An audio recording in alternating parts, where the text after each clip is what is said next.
संकीर्तनं गोविंद गोविंद। अथ द्वादशोऽध्याय। ऋषिरुवाच एवं जिहासुरनृपदेहमाजौ मृत्युं वरं विजयान्मन्यमान शूलं प्रगृह्याभ्यपतल् सुरेन्द्रं यथा महापुरुषं कैटभोऽप्सु ततो युगान्ताब्धिकठोरजिह्वमाभिद्य शूलं तरसा सुरेन्द्र क्षिप्त्वा महेन्द्राय विनद्य वीरो गतोऽसि पापेति रुषा जगाज ख आपदत्तद्विचलग्रहोल्कवल् निरीक्ष्य दुष्प्रेक्ष्यमजातविप्लव वज्रेण वज्रीशतपर्वणाच्छिलल् भुजं च तस्योरगराजभोगं छिन्नैकबाहुः परिखेण वृत्रा संरग्धासाद्य गृहीतवज्रं हनोतदाडेन्द्रवथावरेभं वज्रं च हस्तान्यपतन्मघोन वृत्रस्य कर्मातिमहाद्भुतं तत् सुरासुराश्चारणसिद्धसङ्घाः अपूजयंस्तत्पुरोधसङ्करं निरीक्ष्य हा हेति विचक्रुशभृशम् इन्द्रोदवज्रं जगृहे विलज्जितः च्युतं सुहस्तादर्शन्निधौ पुनः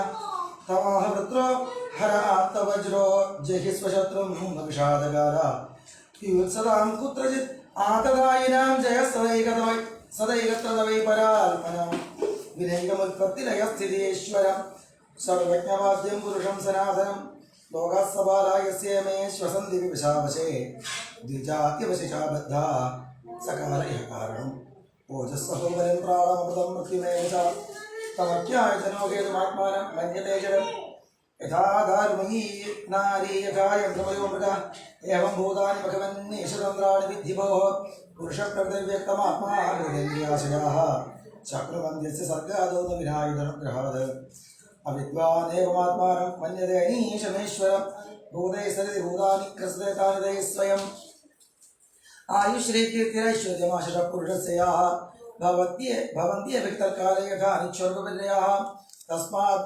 अकीर्तियशसोः जयापजयोरपि समस्यासु दुःखाभ्यां मृत्युजीवितयोस्तथा सप्तमृतस्तमैति प्रकृतेर्नात्मनो गुणाः तत्प्रसाक्षिणमात्मानं यो वेद न स बध्यते पश्यमां नर्जितं शक्र वक्रायुधभुजं मृधे गडमानं यथाशक्ति तव प्राणजिहीर्षया प्राणक्लहोऽयं समरकृष्वक्षोवाहनासनः आत्मज्ञायते मुष्य जयो मुष्यपराजय श्रीशुक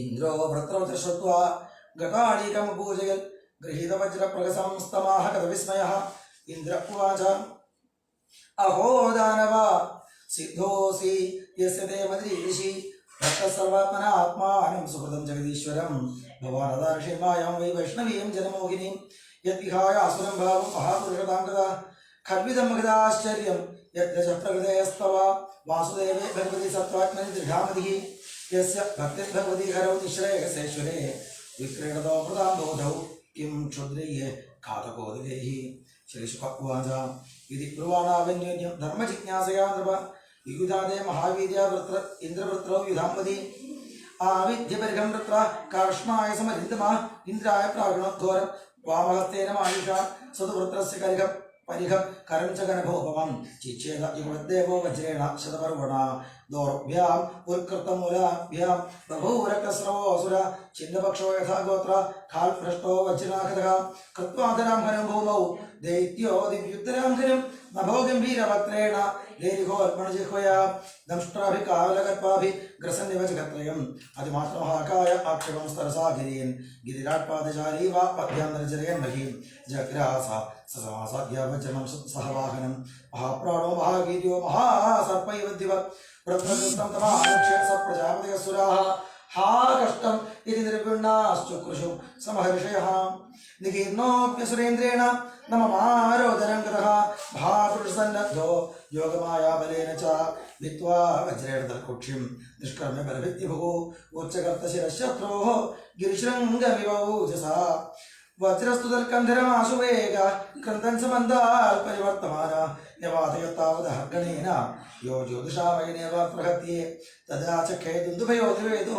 विनेदो गन्धर्वसिद्धाः समदर्शसङ्घाः वात्रघ्नलिङ्गे स्तवविष्णुवानाः मन्त्रैर्मुदा कुस्मैरभ्यवर्षन् वृत्रस्य देहान्निष्क्रान्तमात्मज्योतिरनिन्दमः पश्यतां सर्वलोकानाम् अलोकं समपद्यता हरिवृतशब्दाकृते महापुराणे पारमहंस्य सहितायां षष्ठस्कन्धे वृत्रबुधो नाम द्वादशोऽध्याय सर्वत्र गोविन्दनाम संकीर्तनम् त्रयोदशोऽध्याय श्रीशुक उवाच वर्त्रयहते त्रयो लोका विनाशक्रेण पूरिता सपालाख्य भवन् सद्यो विजुरान्तर्वृतेन्द्रियाः देवर्षिपितृभूतानि दैत्या देवानुगा स्वयं प्रतिजग्मस्वधिष्ण्यानि ब्रह्मेशेन्द्रियादयस्तदा राजोवाच इन्द्रस्य आन्तर्वृतेर्हेतुं श्रोतुमिच्छामि भौमुने येनासन् सुखिनो देवा हरिर्दुःखं कुतोऽभवत् श्रीशुक उवाच वृत्रविक्रमसंविघ्नाः सर्वे देवाः सह ऋषिभिः तद्वधायार्थेन्द्रं नैच्छद्भेदो बृहत्वधाद् इंद्र उवाच स्त्री भूजलद्रुमैरेनो विश्वरूपवदोद्भवं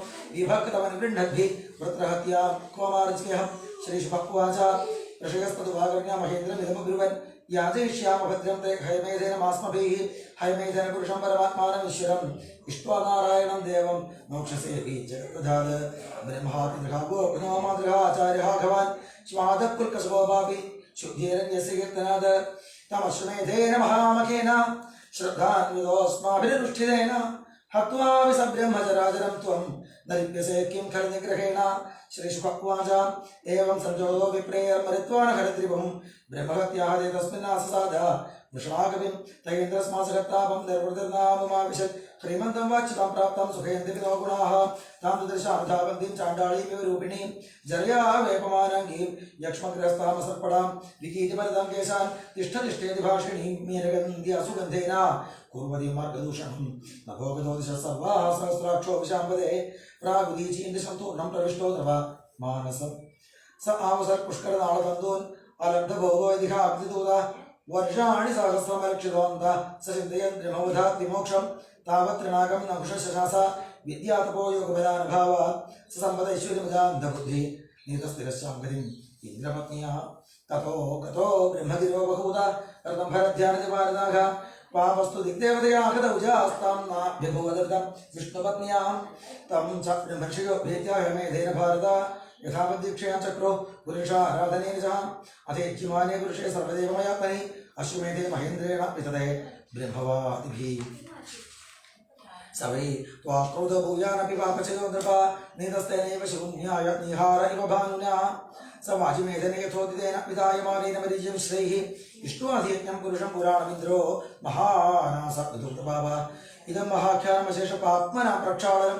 तीर्थपदानुकीर्तनं भक्त्युच्छ्रयं भक्तजनानुवर्तनं महेन्द्रमोक्षं विजयं मरुत्वदा पठेयुराख्यानमिदं सदा बुधाः शृण्वन्त्यथो पर्वणि पर्वणि इन्द्रियं धन्यं यशस्यं निखिलाघमोचनं एवं जयं स्वस्तेनं तथायुषम् भागवते महापुराणे पारमहंस्या संहितायां षष्ठस्कन्धे इन्द्रविजयो नाम त्रयोदशोऽध्याय सर्वत्र गोविन्दनाम संकीर्तनं गोविन्द गोविन्द गोपिका जीवनस्मरणं गोविन्द गोविन्द वैजयन्ति शोभित राधारमण राधारमण वैजयन्ति शोभित राधारमण राधारमण मनमाली गिरिधारी राधारमण राधारमण मनमाली गिरिधारी राधारमण राधारमण मनमाली गिरिधारी राधारमण राधारमण मनमाली गिरिधारी राधारमण राधारमण संगीत रसरसिक राधारमण राधारमण संगीत रसरसिक राधारमण राधारमण संगीत रसरसिक राधारमण राधारमण संगीत रसरसिक राधारमण राधारमण गिरिराज गोपाल राधारमण राधारमण गिरिराज गोपाल राधारमण राधारमण गिरिराज गोपाल राधारमण राधारमण गिरिराज गोपाल राधारमण राधारमण वैजयन्ति शोभित राधारमण राधारमण वैजयन्ति शोभित राधारमण राधारमण वनमाली गिरिधारी राधारमण राधारमण वनमाली गिरिधारी राधारमण राधारमण संगीत रसरसिक राधारमण राधारमण संगीत रसरसिक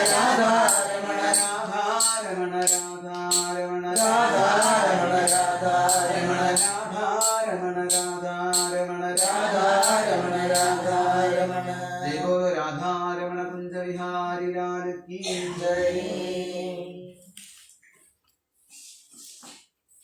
പീതാംബരം കരവിരാജിത ശംഖ ചക്രകൗമോദകീ സരസിജം കരുണാസമുദ്രം രാധാസഹായം അതിസുന്ദരമന്ദഹാസം വാതാലയേശമനിശം പ്രതിഭാവയാമി കഥാമയീം ഭാഗവതാഭിധാനാം ഹരേതനും തേ ചരിതൈസ്ത്വദീയൈ യഥാപതി ത്വൽപരിതോഷകാമസ്തൗമി പ്രസീദാച്യുത മാരുദേശാം.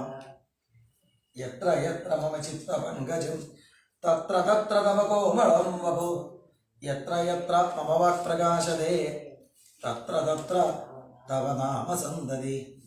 വന്ദേ നന്ദൗ വ്രജസ്ത്രീണാം പാദലേണുമഭീക്ഷ്ണശ യാസാം ഹരികഥോദ്ഗീതം പുനാദിഭുവനത്രയം.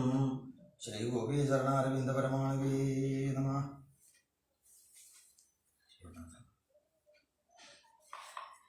പഞ്ചമസ്കന്ധത്തിലെ 9ാമത്തെ അധ്യായം വരേക്കാണ് ഇന്നലെ 2ാം ദിവസം നമ്മൾ അനുസ്മരിച്ച് നിർത്തിയത്. മഹാനായിരുന്ന ഭരതചക്രവർത്തി പിന്നീട് ഒരു മാനായിട്ടും പിന്നെ ഒരു ബ്രാഹ്മണനായിട്ടും ജനിച്ച കഥ. ആ ബ്രാഹ്മണൻ ആരെന്ന് ആരും തിരിച്ചറിഞ്ഞിരുന്നില്ല. കാപാലികന്മാര് ബലി കൊടുക്കാനായിട്ട് ദേവീക്ഷേത്രത്തെ എത്തിക്കുക ഉണ്ടായി. ഭഗവതി അദ്ദേഹത്തെ തിരിച്ചറിഞ്ഞു. അദ്ദേഹത്തെ കൊണ്ട് ഈ ലോകത്ത് ഇനിയും ആവശ്യമുണ്ട്. അതിനാൽ കാപാലികന്മാരെയെല്ലാം വെട്ടി ഒതുക്കി അദ്ദേഹത്തെ അവിടെ നിന്ന് പറഞ്ഞയച്ചു. ആ ഭരതൻ പിന്നീട് ഈ പ്രകൃതിയുടെ സൗന്ദര്യവും ആസ്വദിച്ചുകൊണ്ട് സ്വതന്ത്രമായി അങ്ങനെ നടന്നു. ഒരിക്കൽ അദ്ദേഹം ഇക്ഷുമതി എന്ന നദിയുടെ തീരത്ത് വിശ്രമിക്കുന്ന സമയം പടിഞ്ഞാറ് സിന്ധു നദീ തീരത്ത് സൗവീര രാജ്യത്തിന്റെ രാജാവ് രഹൂഗണൻ അനവധി വേദവേദാന്തങ്ങളൊക്കെ വായിച്ചു പഠിച്ചിട്ടുള്ള ആളാണ്. അതെല്ലാം ചിന്തിച്ച് അർത്ഥം മനസ്സിലാക്കാൻ കഴിവുമുണ്ട്. എന്നാലും അവസാനം ചില സംശയങ്ങൾ തീർത്തു തരാൻ സദ്ഗുരുനാഥനല്ലാതെ മറ്റാർക്കും സാധിക്കില്ല എന്ന് തിരിച്ചറിഞ്ഞ് ഗുരുവിനെ തേടി കപിലാശ്രമത്തിലേക്ക് പോവുകയാണ്. ഈ ഇക്ഷുമതിയുടെ തീരത്ത് വന്നപ്പോൾ അദ്ദേഹത്തിന്റെ പല്ലക്ക് ചുമട്ടുകാരിൽ ഒരാൾക്ക് വയ്യാതായി. അവിടെ കിട്ടുന്ന ഒരാളെ കൂടെ കൂട്ടാമെന്ന് കരുതി അന്വേഷിച്ചു. ഭരതനെയാണ് കിട്ടിയത്. പല്ലക്ക് ചുമലിൽ വെച്ചു കൊടുത്ത് നടക്കാൻ പറഞ്ഞപ്പോൾ അദ്ദേഹം നടന്നു. പക്ഷെ മറ്റ് ചുമട്ടുകാരുടെ പോലെയല്ല ഭരതന്റെ നടപ്പ് എന്നതുകൊണ്ട് രാജാവിന് പല്ലക്കിലിരിക്കാൻ സുഖമില്ലാതെ അത് ഇടയ്ക്ക് കിടന്ന് കുലുങ്ങണു, വിറയ്ക്കണു. അദ്ദേഹം ആദ്യം ചോദിച്ചു, എന്താ ഇങ്ങനെ? ഞങ്ങളല്ല രാജാവ്, ഇപ്പൊ പുതിയതായിട്ട് ഒരാളെ കൂട്ടിയില്ല, അയാൾ നേരെ നടക്കണില്ല എന്ന് അമ്മാലന്മാർ പറഞ്ഞു. എന്നാൽ അയാളെ കൂടെ കൂട്ടി നേരെ നടത്തൂട്ടോ, വളരെ സൗമ്യമായിട്ട്. പക്ഷെ വീണ്ടും ഇതുപോലെ പലക്ക് കുലുങ്ങിയപ്പോ ഒന്ന് പുറത്തേക്ക് നോക്കി, ആരാണിത്? നല്ല തടിച്ചു കൊഴുത്ത് ചെറുപ്പക്കാരനായിട്ടൊരാളാണ്. കളിയാക്കി രാജാവ്. ഓ, എത്ര വയസ്സായി, ചടച്ചിരിക്കണു, ഒറ്റയ്ക്ക് ഒരുപാട് നേരമായില്ലേ ആയിട്ടുള്ളൂ, വയ്യാണ്ടായിട്ടുണ്ടാവും. അങ്ങനെ കളിയാക്കി പറഞ്ഞതും പക്ഷേ ഭരതനെല്ലാം കേൾക്കുന്നുണ്ടെങ്കിലും ശ്രദ്ധിക്കുന്നില്ല, അതിനോട് പ്രതികരിക്കുന്നില്ല. പിന്നെയും മുന്നോട്ട് പോയി. വീണ്ടും ഒരിക്കൽ പല്ലക്ക് കുലുങ്ങിയപ്പോ രാജാവിന്റെ നിയന്ത്രണം വിട്ടു, ദേഷ്യം വന്നു, വെട്ടിക്കൊല്ലും ഞാൻ എന്നൊക്കെയായി. ഈ ജന്മത്തില് ഇതാദ്യമായിട്ട് ഭരതന്റെ നാവിൽ നിന്ന് ചില വാക്കുകൾ പുറത്തു വന്നു. അച്ഛനോടോ അമ്മോടോ സഹോദരങ്ങളോടോ ഭദ്രകാളി ദേവിയോട് പോലും ഒരു അക്ഷരം വേണ്ടിയിട്ടില്ലാത്ത ആളാണ്. പക്ഷെ ഇപ്പൊ ആദ്യമായിട്ട് ചില വാക്കുകൾ പുറത്തു വന്നു. രാജാവേ, ത്വയോദിതം വ്യക്തം, അങ്ങ് പറഞ്ഞതൊക്കെ വ്യക്തമാണ്, എനിക്ക് മനസ്സിലായിട്ടുണ്ട്. പക്ഷെ അതിനോട് എന്തെങ്കിലും പ്രതികരിക്കേണ്ടതുണ്ടെന്ന് എനിക്ക് തോന്നിയിട്ടില്ല. കാരണം എന്നെയല്ല അങ്ങ് ഉദ്ദേശിക്കണം, ഈ ശരീരത്തിനെയാണ്. കറുത്തിരിക്കണോ, വെളുത്തിരിക്കണോ, തടിച്ചിരിക്കണോ, മെലിഞ്ഞിരിക്കണോ എന്നൊക്കെ പറയുന്നത് ഈ ശരീരത്തിനെയാണ്. എന്നോട് അങ്ങൊന്നും പറഞ്ഞിട്ടില്ല. ഇത് ശിക്ഷയ്ക്കാണെങ്കിലും ഈ ശരീരത്തെ തന്നെയാണ്. എനിക്കതിൽ ഒട്ടും ഭയമില്ല. എന്താ സത്യത്തിൽ അങ്ങേക്ക് വേണ്ടത് എന്ന് ചോദിച്ചു. ഈ ചോദ്യം രഘുഘടനെ ഒന്നും ഞെട്ടിച്ചു. താൻ ഈ ശരീരമല്ല എന്ന അനുഭവത്തിൽ നിന്നുകൊണ്ടാണ് ഈ ബ്രാഹ്മണൻ സംസാരിക്കുന്നത്. ശരീരമല്ല എന്ന് പറഞ്ഞാൽ പിന്നെ എന്താണ് താൻ എന്ന ബോധം തെളിഞ്ഞിട്ടുണ്ട്. അതുകൊണ്ടാണല്ലോ ഒരുപക്ഷെ താൻ തേടിപ്പോയിക്കൊണ്ടിരിക്കുന്ന ആ ഗുരുനാഥൻ തന്നെയാണോ മുമ്പിൽ എന്ന് തോന്നി വേഗം പലകിൽ നിന്ന് താഴെ ഇറങ്ങി കാൽക്കൽ വീട് നമസ്കരിച്ചു. അങ്ങ് ആരാണ് എന്താണെന്നൊന്നും എനിക്കറിയില്ല, എങ്കിലും ഞാൻ ചെയ്ത തെറ്റുകൾ പൊറുക്കണം, എൻ്റെ ഉള്ളിലുള്ള സംശയങ്ങൾ തീർത്തു തരണം എന്ന് പറഞ്ഞ് നമസ്കരിച്ചു. സംശയങ്ങൾ ചോദിക്കുകയാണ്. ഈ കാണുന്ന പ്രപഞ്ചം മുഴുവനും മിഥ്യയാണ്, ബ്രഹ്മമൊന്നു മാത്രമാണ് സത്യമായിട്ടുള്ളത്. ബ്രഹ്മസത്യം, ജഗൻ മിഥ്യ എന്നൊക്കെ വായിച്ചറിഞ്ഞിട്ടുണ്ട്. ബ്രഹ്മം സത്യമാണെന്ന കാര്യത്തിൽ ആർക്കും സംശയമില്ല. പക്ഷെ ഈ ജഗത്ത് എങ്ങനെ മിഥ്യയാവും? കാരണം പറയുന്നു അനുഭവമാണ് പ്രമാണം. നമ്മൾ അനുഭവിക്കുന്നുണ്ട് ഈ ജഗത്തിനെ, പിന്നെ എങ്ങനെയാണത് മിഥ്യാവുക? വേദാന്തികൾ ഉദാഹരണം പറയുമ്പോൾ മണ്ണ് കൊണ്ടാണ് കുടം, കലം, ചട്ടി മുതലായ പാത്രങ്ങളൊക്കെ ഉണ്ടാക്കുന്നത്. അത് ഏത് രൂപത്തിലിരുന്നാലും മണ്ണ് തന്നെയാണ്. അതുകൊണ്ട് മണ്ണ് മാത്രമാണ് സത്യം, ഈ രൂപങ്ങളും നാമങ്ങളും ഒക്കെ മിഥ്യയാണ് എന്നാണ് പറയുക. പക്ഷേ മണ്ണ് വെറും മണ്ണായിട്ടിരുന്നാൽ നമുക്കതിൽ വെള്ളം കോരി കൊണ്ടുവരാൻ പറ്റുമോ? യഥാ അസതോ ഉദാനയനാദ്യഭാവാത്, ഉദാനയനം വെള്ളം കോരി കൊണ്ടുവരിക വേണമെങ്കിൽ അത് കുടമായി തന്നെ ഇരിക്കണ്ടേ? അപ്പൊ ഈ കാണുന്നതായിട്ടുള്ള പ്രപഞ്ചവും സത്യമാവണ്ടേ എന്നൊരു സംശയം. പിന്നെ മറ്റൊന്ന്, ശരീരത്തിനകത്തല്ലേ ആത്മാവിരിക്കുന്നത്. ശരീരത്തിനെ ബാധിക്കുന്നതൊന്നും ആത്മാവിനെ ബാധിക്കുന്നില്ല, അത് നിത്യശുദ്ധമായിട്ടുള്ള വസ്തുവാണ് എന്ന് പറയുന്നത് എങ്ങനെ ശരിയാവും? അതിനും ഉദാഹരണമുണ്ട്. അടുപ്പത്ത് ഒരു പാത്രത്തിൽ വെള്ളം വെച്ചിട്ട് അതിൽ കുറച്ച് അരി കഴുകിയിട്ടാൽ അടുപ്പിന്റെ ചൂട് പാത്രത്തിലേക്കും വെള്ളത്തിലേക്കും ക്രമേണ അരിയിലേക്കും സംക്രമിക്കുന്നുണ്ട്, അരി വേവുന്നുണ്ട്. നമ്മൾ നിത്യം കാണുന്നതാണ്. തീയും അരിയും തമ്മിൽ ബന്ധമൊന്നുമില്ല എന്ന് പറഞ്ഞിട്ട് കാര്യമില്ല. ക്രമേണ അടുപ്പിന്റെ ചൂട് ആ അരിയിലേക്ക് എത്തും. ഇതുപോലെ ശരീരത്തിന് പുറമേ നിന്ന് വരുന്നതായിട്ടുള്ള അനുഭവങ്ങളൊക്കെ ഉള്ളിലുള്ള ആത്മാവിലേക്കും എത്തണ്ടേ? എങ്ങനെ ആത്മാവ് നിത്യശുദ്ധമായിട്ടിരിക്കണു? ഇതൊരു സംശയം.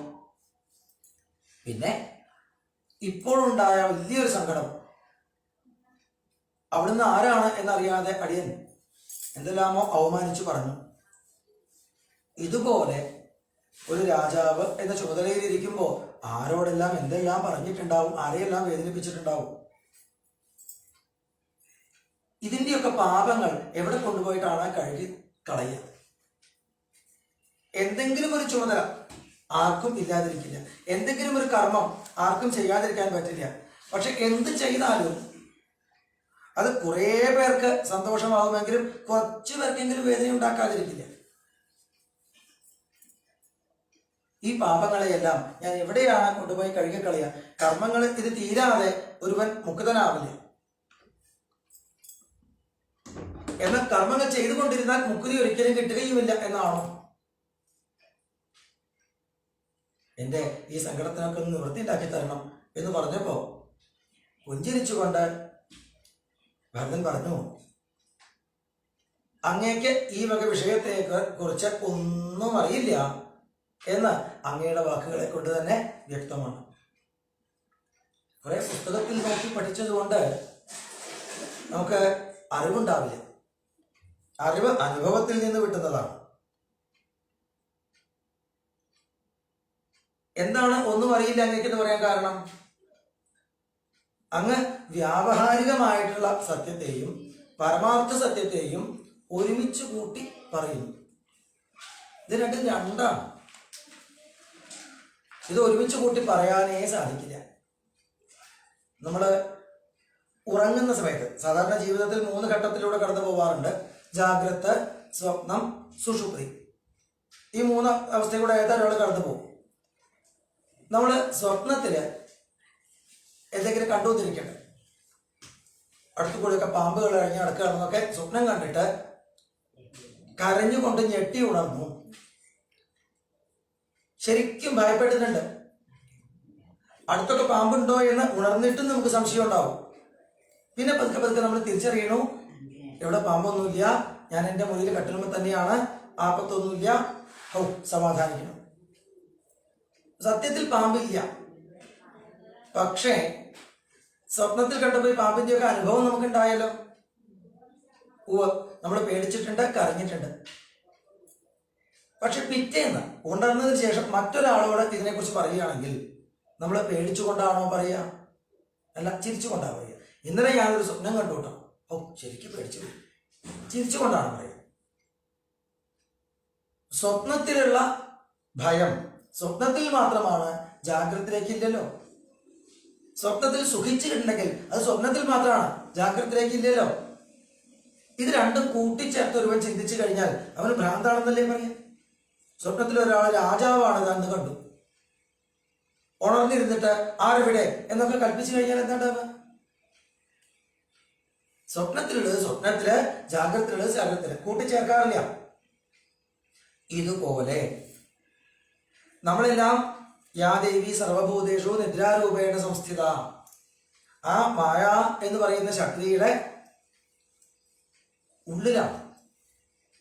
നമ്മൾ ഉറങ്ങുകയാണ്, സത്യത്തിൽ എന്തോ സ്വപ്നം കാണുകയാണ്, ഇപ്പോഴും ശരിയായിട്ടുള്ള ബോധത്തിലേക്ക് ഉണർന്നിട്ടില്ല. ആത്മബോധം എന്ന് പറയുന്നത് അതിലൊരു ഉണർവാണ്. ഈ മായ നീങ്ങിയിട്ട് ഒരു ഉണർവാണ്, നമ്മൾ ഉണർന്നിട്ടില്ല. എന്നിട്ട് ഈ മായാബോധത്തിനകത്ത് ഇരുന്നു കൊണ്ട് തന്നെ നമ്മൾ എന്തൊക്കെയോ അറിയുന്നു എന്ന് വെറുതെ മിഥ്യയായിട്ട് അഭിമാനിക്കൽ മാത്രമേ ഉള്ളൂ. അറിയേണ്ടതൊന്നും അറിഞ്ഞിട്ടില്ല. ആത്മാവ് എന്ന് പറയുന്ന വസ്തുവിനെ കുറിച്ച് തെറ്റിദ്ധാരണകളെ ഉള്ളു അങ്ങേക്ക്. അത് ഒരു ശരീരത്തിനുള്ളിലാണ് എന്ന് പറയുന്നതേ പിഴവ്. പിന്നെ എങ്ങനെയാ പറയേണ്ടത്? ഒരു മുത്തുമാലയില് ഒരു നൂലിന്റെ മുകളിൽ അനവധി മുത്തുകൾ കോർക്കുമ്പോഴാണല്ലോ മാലയാവുന്നത്. നൂല് മുത്തിന്റെ ഉള്ളിലാണോ അതോ നൂലിന്റെ മുകളിൽ മുത്താണോ എന്ന് വെച്ചാൽ എന്താ പറയാ? മുത്തിന്റെ ഉള്ളിൽ നൂലാണോ നൂലിന് മുകളിൽ മുത്താണോ? മാല എന്ന വസ്തുവില് മാലയാവാൻ കാരണമായിട്ടുള്ളത് നൂലാണ്. അപ്പൊ നൂലിനാണ് പ്രാധാന്യം. മുത്തുകൾ ഏതെങ്കിലും മാറി മാറി വരാം, പല നിറത്തിലും പല വലുപ്പത്തിലും മാറി മാറി വരാം. അതിന് വലിയ പ്രാധാന്യമില്ല. നൂലിനാണ് പ്രാധാന്യം. എന്നാൽ അടുപ്പിച്ചടുപ്പിച്ച് മുത്ത് കോർക്കുമ്പോൾ നൂലൊട്ട് കാണുകയില്ല. അതുപോലെ ആത്മാവെന്ന വസ്തു ഒരേ നൂലിൽ അനവധി മണികൾ കോർക്കുമ്പോൾ മാലയാവുന്നത് പോലെ ഒരേ ആത്മാവിൽ അനവധി ശരീരങ്ങൾ. അത് ചിലത് മാലയിൽ നമ്മൾ മുത്തുകൾ കുറെ കോർത്തു നൂലിന്റെ മുകളില്, പിന്നെ അത് വേണ്ടതെന്ന് വെച്ചാൽ ഊരിക്കളഞ്ഞു, വേറെ ചില മുത്തുകൾ കോർത്തു, ഇങ്ങനെയൊക്കെ പതിവില്ലേ? ഇതുപോലെ ഇവിടെ കുറെ ആൾക്കാരെ കാണാം, അതിനിടയിൽ കുറെ ആൾക്കാർ ഇല്ലാതാകും, വേറെ കുറെ പുതിയ ആൾക്കാർ വരും. ഈ ജഗത്ത് ഇതിങ്ങനെ തുറന്നുകൊണ്ടേയിരിക്കും. ഒരേ ആത്മാവിൽ ഒരുപാട് രൂപങ്ങളും നാമങ്ങളും കാണപ്പെടുന്നു. അത് മാറി മാറി വന്നുകൊണ്ടിരിക്കുന്നു. ഇത്രയേ ഉള്ളൂ. ആത്മാവ് ഒന്നേ ഉള്ളൂ. അല്ലാതെ ഓരോ ശരീരത്തിലും വേറെ വേറെ ആത്മാവ് എന്നതില്ല.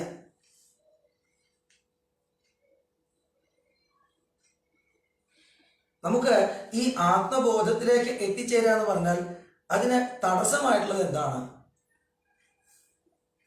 താൻ ഈ ശരീരമല്ല, ആത്മാവാണെന്ന തിരിച്ചറിവിലേക്ക് എത്താൻ തടസ്സമായിട്ടുള്ളത് എന്താണ്? മായ എന്നാണ് അതിന് നമ്മൾ ഒറ്റ വാക്കിൽ ഉത്തരം പറയാം. എന്താണ് ഈ മായ?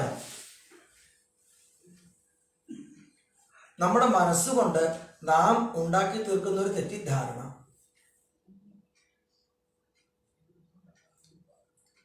ഈ ശരീരത്തിന് ഉള്ളിൽ നാം ജനിച്ചു കഴിയുമ്പോൾ, ഈ ശരീരത്തോട് കൂടിയിട്ട് നാം ഇവിടെ ഇറവിയെടുത്ത് കഴിയുമ്പോൾ കണ്ണ്, കാത് മുതലായിട്ടുള്ള ഇന്ദ്രിയങ്ങളിലൂടെ ഈ ലോകത്തിനെ കാണണോ, കേൾക്കണോ, അനുഭവിക്കണം. ഈ ലോകം നമ്മളോട് പലതും സംവദിക്കണോ, നമ്മളെ ലോകത്തിനോട് അതനുസരിച്ച് പ്രതികരിക്കണം.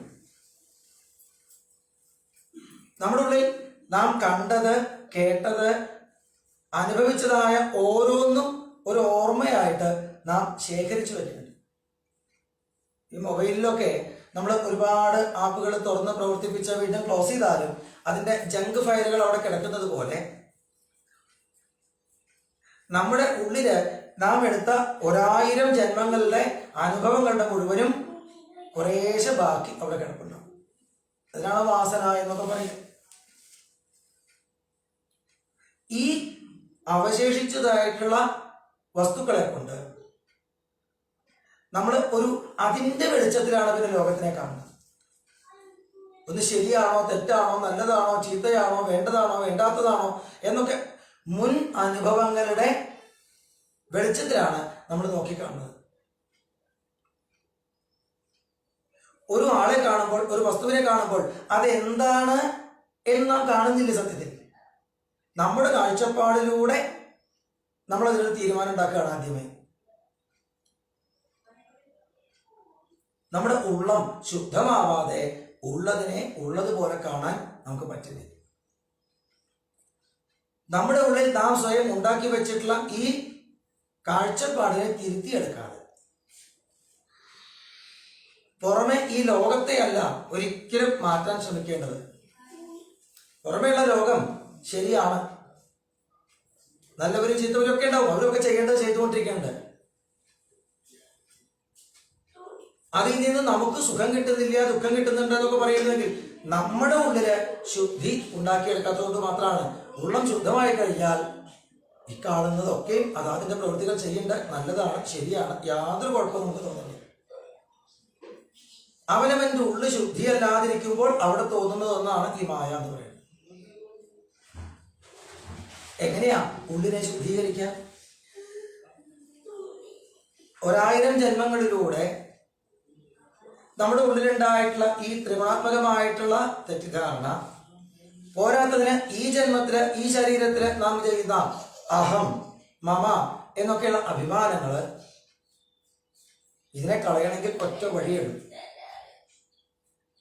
ഞാൻ എന്തൊക്കെയോ ആണ്, ഞാൻ ഇത്ര പഠിച്ചിട്ടുണ്ട്, ഞാൻ ഇന്ന് ജോലി ചെയ്യണു, ഞാൻ ഇത്ര പണം സമ്പാദിച്ചു, എനിക്ക് ഇത്ര വയസ്സായിട്ടുണ്ട്, ഞാൻ എൻ്റെ കുടുംബത്തിൽ ജനിച്ചവനാണ്. ഈ അഭിമാനങ്ങളൊക്കെ കളയണമെങ്കിൽ നമ്മളെക്കാളും വലിയവരെ കാണുക, അവരെ നമസ്കരിക്കുക. പണ്ട് നമുക്കെല്ലാവർക്കും അറിയുന്ന കഥയാണ്. ഒരു ടീച്ചർ ക്ലാസ്സിൽ വന്നിട്ട് ബോർഡിൽ ഒരു വര വരച്ചു, ഇതിൽ തൊടാതെ ഇതിനെ ചെറുതാക്കണം എന്ന് കുട്ടികളോട് പറഞ്ഞൊരു കഥയുണ്ടല്ലോ. ബുദ്ധിയുള്ള കുട്ടി അതിനേക്കാൾ വലിയൊരു വര വരച്ചപ്പോ ആദ്യത്തെ വര ചെറുതായി. ഇതുപോലെ ഞാൻ എന്തൊക്കെയോ ആണ് എന്ന വലുതായി നിൽക്കുന്ന അഹത്തിനെ കുറയ്ക്കാൻ ഒറ്റ വഴിയുള്ളൂ. നമ്മളെക്കാളും മഹിമയുള്ളവരെ, നമ്മളെക്കാളും അറിവുള്ളവരെ കാണുക, നമസ്കരിക്കുക. ആദ്യമൊക്കെ ഇപ്പോ നമ്മൾ ഭാഗവതം ശ്രദ്ധിക്കുന്ന ആൾക്കാരായതുകൊണ്ട് നമ്മളെക്കാളും ഭാഗവതം അറിയുന്നവരെ മഹാത്മാക്കളായിട്ട് കാണും, നമ്മളെക്കാളും നാമം ജപിക്കുന്നവരെ മഹാത്മാക്കളായിട്ട് കാണും, അവരെ നമസ്കരിക്കും. പിന്നെ പിന്നെ പിന്നെ മഹിമ എന്ന് പറയുന്നത് ഈ ഭാഗവതം വായിക്കുമ്പോൾ മാത്രമല്ലല്ലോ, നാമം ജപിക്കുമ്പോൾ മാത്രമല്ലല്ലോ, വേറെ എന്തെല്ലാം കഴിവുകളുണ്ട് ഇവിടെ ലോകത്ത്. നന്നായിട്ട് പാടുന്നവര്, നന്നായിട്ട് ചിത്രം വരയ്ക്കുന്നവര്, നന്നായിട്ട് ചികിത്സിക്കാൻ കഴിവുള്ളവര്, റോഡ് പണിയാൻ കഴിവുള്ളവര്, വസ്ത്രം നെയ്യാൻ കഴിവുള്ളവര്, തെങ്ങുമ്മ കയറാൻ കഴിവുള്ളവര്, കൃഷി ചെയ്യാൻ കഴിവുള്ളവര്, ഏതെല്ലാം തരത്തില് ഇവിടെ അറിവുകളും കഴിവുകളും ഈ ലോകത്തുണ്ട്. നമുക്കിതൊന്നും അറിയില്ല. അവരെല്ലാവരും നമ്മളെക്കാളും മഹിമയുള്ളവരാണ്. ഒരു തരത്തിലല്ലെങ്കിൽ മറ്റൊരു തരത്തിൽ നമ്മളെക്കാൾ മഹിമയുള്ളവരാണ് എന്ന് കണ്ട് അവരുടെയൊക്കെ മുമ്പിൽ വിനയത്തോടെ തല കുമ്പിട്ട് നിൽക്കാൻ തയ്യാറാവുക. ക്രമേണ മനുഷ്യർ മാത്രമല്ല, എത്ര തരത്തിലുള്ള മൃഗങ്ങള്, പക്ഷികള്, വൃക്ഷങ്ങള്, ചെറിയ പുൽച്ചെടികള്, അവയൊക്കെയും ഒന്നല്ലെങ്കിൽ മറ്റൊരു തരത്തിൽ നമുക്ക് ഉപകാരം ചെയ്യുന്നുണ്ട്. അതെല്ലാത്തിനെയും ബഹുമാനിക്കാൻ വശമാവുക. ഓരോ മളത്തരിയെയും ഓരോ വായു കണികയെയും ബഹുമാനിക്കാനും നമസ്കരിക്കാനും വശമാവുക. അങ്ങനെ അങ്ങനെ അങ്ങനെ ഞാൻ എന്തൊക്കെയോ ആണ് എന്നുള്ള ആ തെറ്റിദ്ധാരണ, ഞാൻ ഇവരുടെയൊക്കെ മുമ്പിൽ ഒന്നുമല്ല എന്ന ശരിയായ ധാരണയിലേക്ക് മാറട്ടെ. അങ്ങനെ അഹം കുറഞ്ഞു കുറഞ്ഞു കുറഞ്ഞു വരുമ്പോ, എല്ലാവരെയും നമസ്കരിക്കുമ്പോ ക്രമേണ നമ്മുടെ ഉള്ളിൽ ഒരു ചോദ്യം ഉണ്ടാവാൻ തുടങ്ങും. അപ്പോൾ ഈ ഞാൻ എന്താണ്? ആ അന്വേഷണത്തിനും ഉത്തരമുണ്ടാവും. അവിടെ ശരിയായിട്ടുള്ള ബോധം, താൻ എന്താണെന്ന് തിരിച്ചറിവ് ഉണ്ടാവാതിരിക്കില്ല. അല്ലാതെ ഒരാൾക്കും ഇവിടെ സുഖമായി, സന്തോഷമായി, പ്രശാന്തമായി ജീവിക്കാൻ സാധിക്കില്ല. ദുഃഖങ്ങൾക്ക് കാരണം ചുറ്റിലും ഉണ്ടായിക്കൊണ്ടേയിരിക്കും. എന്നാൽ നാം ഇത്രയും വിനയത്തോടെ താൻ എന്താണെന്ന് ശരിയായ അറിവിൽ വേണ്ടത് മാത്രം ചെയ്തുകൊണ്ട് ജീവിച്ചാൽ ഒരാൾക്കും ഒരു വസ്തുവിനും ഒരവസ്ഥയ്ക്ക് നമ്മളെ ദുഃഖിപ്പിക്കാൻ സാധിക്കില്ല.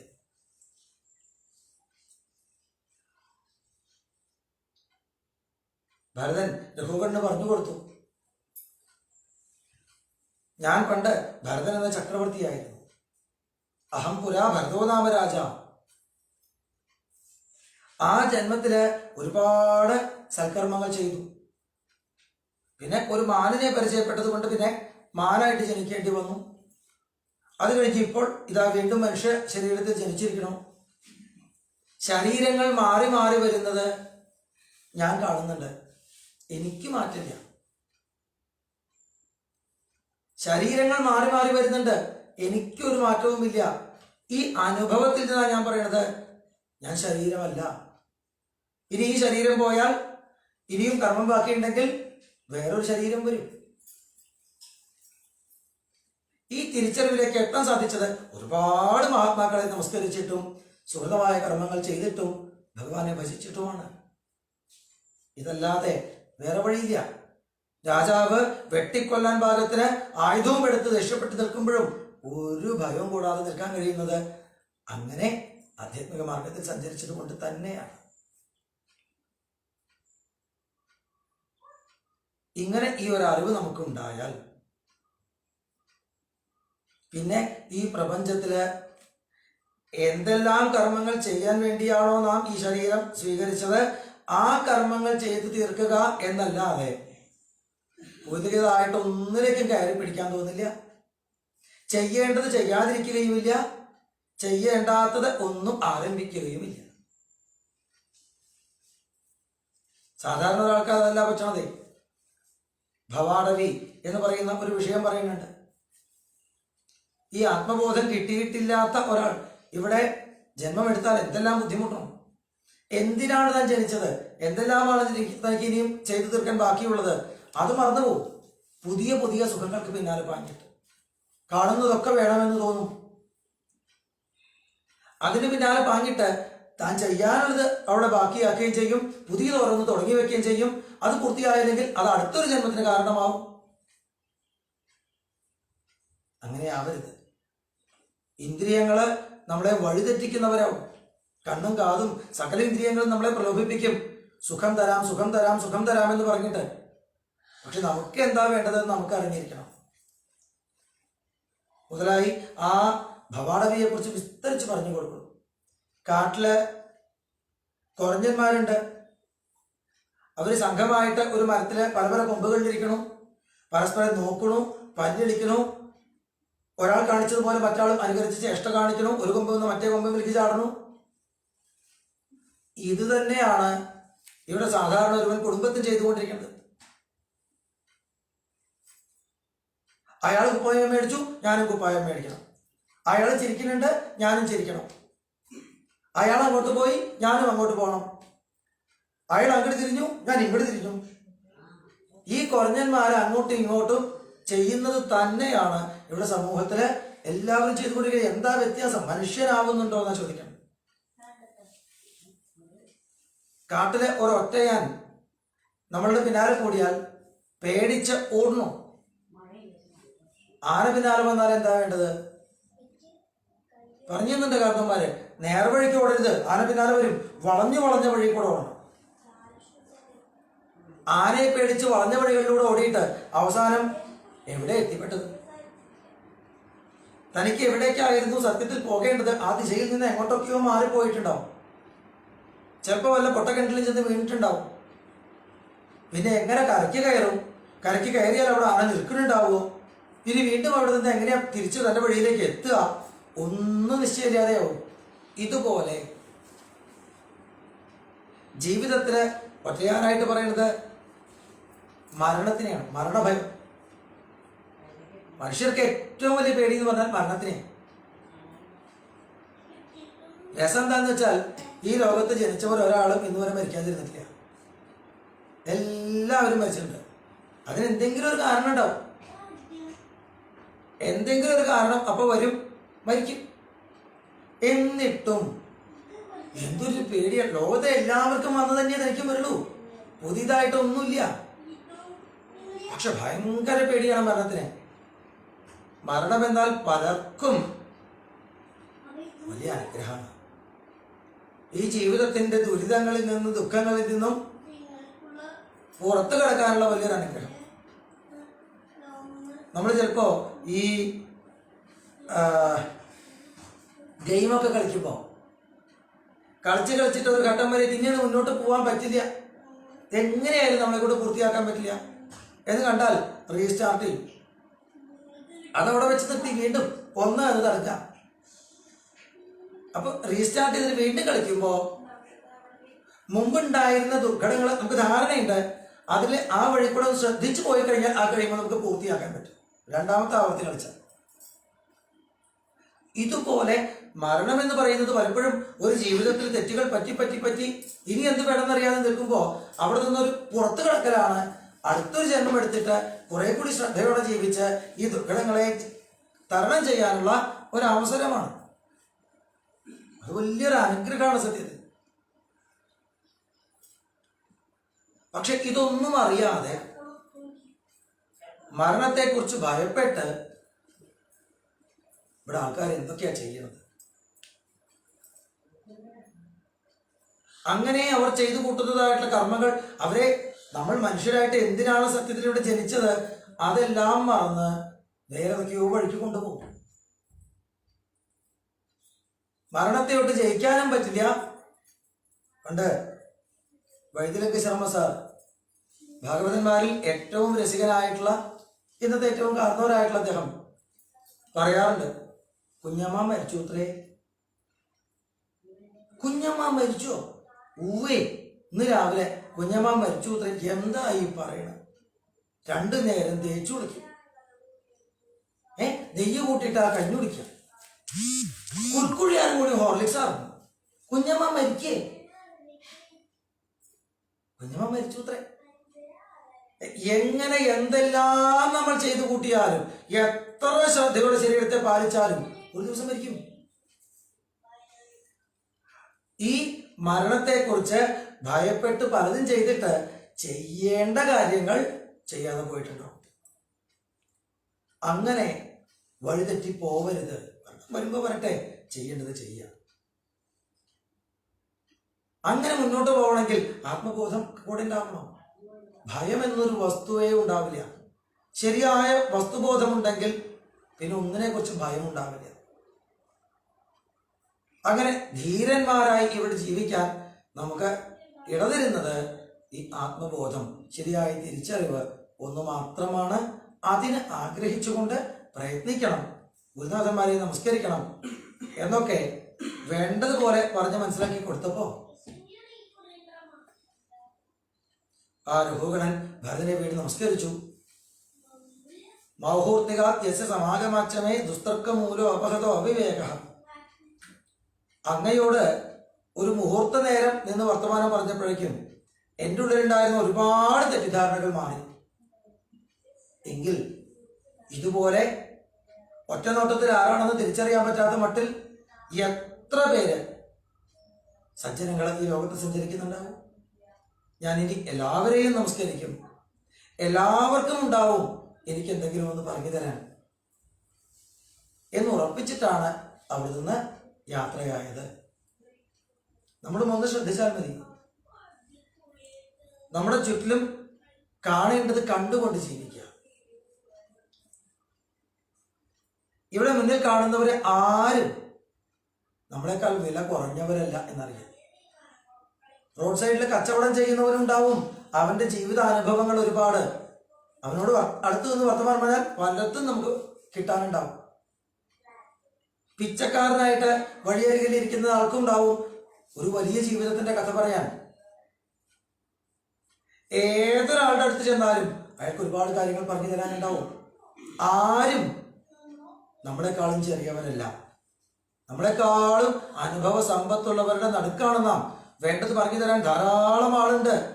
അതൊന്നും ശ്രദ്ധിക്കാതെ എനിക്കെല്ലാം അറിയാം, എന്നോടാരും പറയണ്ട, ഈ അഹം കൊണ്ട് നടക്കുന്നതാണ് ഏറ്റവും വലിയ ആപത്ത്. എളിമയോടെ ജീവിക്കൂ. ഇങ്ങനെ പറഞ്ഞു തരുന്നതായിട്ടുള്ള ആ ഒരു ഭാഗം, ഇതാണ് ആത്മബോധം തെളിയാനുള്ള വഴി, വേറൊന്നുമില്ല. ഇങ്ങനെയുള്ള ആ ഒരു ഭാഗം തുടർന്ന് പ്രിയവ്രതന്റെ വംശമാണല്ലോ പറഞ്ഞു വരുന്നത്. അത് 15-ാമത്തെ അധ്യായത്തില് പറഞ്ഞു പൂർത്തിയാക്കി. ഗയൻ എന്ന് പറയുന്ന ഒരു രാജാവിന്റെ മഹിമയും കൂടി പറഞ്ഞിട്ടാണ് അത് പൂർത്തിയാക്കുന്നത്. പിന്നെ ഭൂഗോള വർണ്ണന എന്ന് പ്രസിദ്ധമായിട്ടുള്ള ഒരു ഭാഗമാണ്.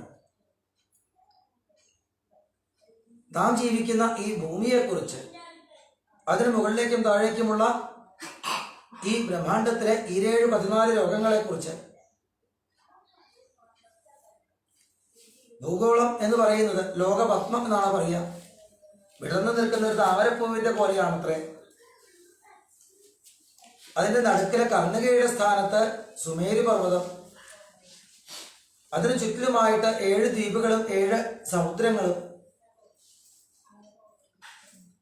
ഏറ്റവും നടുവിലുള്ള ആ ജംബൂ ദ്വീപത്തിലെ തെക്കേ അറ്റത്ത് അജനാഭം അഥവാ ഭാരതം, അതിലാണ് നമ്മൾ ജീവിക്കുന്നത്. മറ്റ് 8 വർഷങ്ങള് അവിടെയൊക്കെ പലതരത്തിലുള്ള ഭരണകർത്താക്കള്, പലതരത്തിലുള്ള ഈശ്വര ആരാധനാ സമ്പ്രദായങ്ങള്, ഇവയെല്ലാം ഉണ്ട്. ജംബൂ ദ്വീപത്തിലെ ഭഗവാനെ ശ്രീനാരായണനായിട്ട് ഭജിക്കുമ്പോൾ മറ്റോരോ ദ്വീപുകളിലും വേറെ തരത്തിലാണ്. സൂര്യനായിട്ടും ചന്ദ്രനായിട്ടും അഗ്നിയായിട്ടും വായുവായിട്ടും ജലമായിട്ടും കർമ്മമായിട്ടും ഓരോരോ തരത്തിലാണ് അവിടെയൊക്കെ ഈശ്വരനെ ആരാധിക്കുന്നത്. നമ്മള് ഏറ്റവും പുറമേയുള്ള പുഷ്കര ദ്വീപത്തിലെ ആരാധന തൊട്ട് ചിന്തിച്ചു തുടങ്ങിയാൽ കർമ്മമായിട്ട് ഈശ്വരനെ ആരാധിക്കുന്നവര്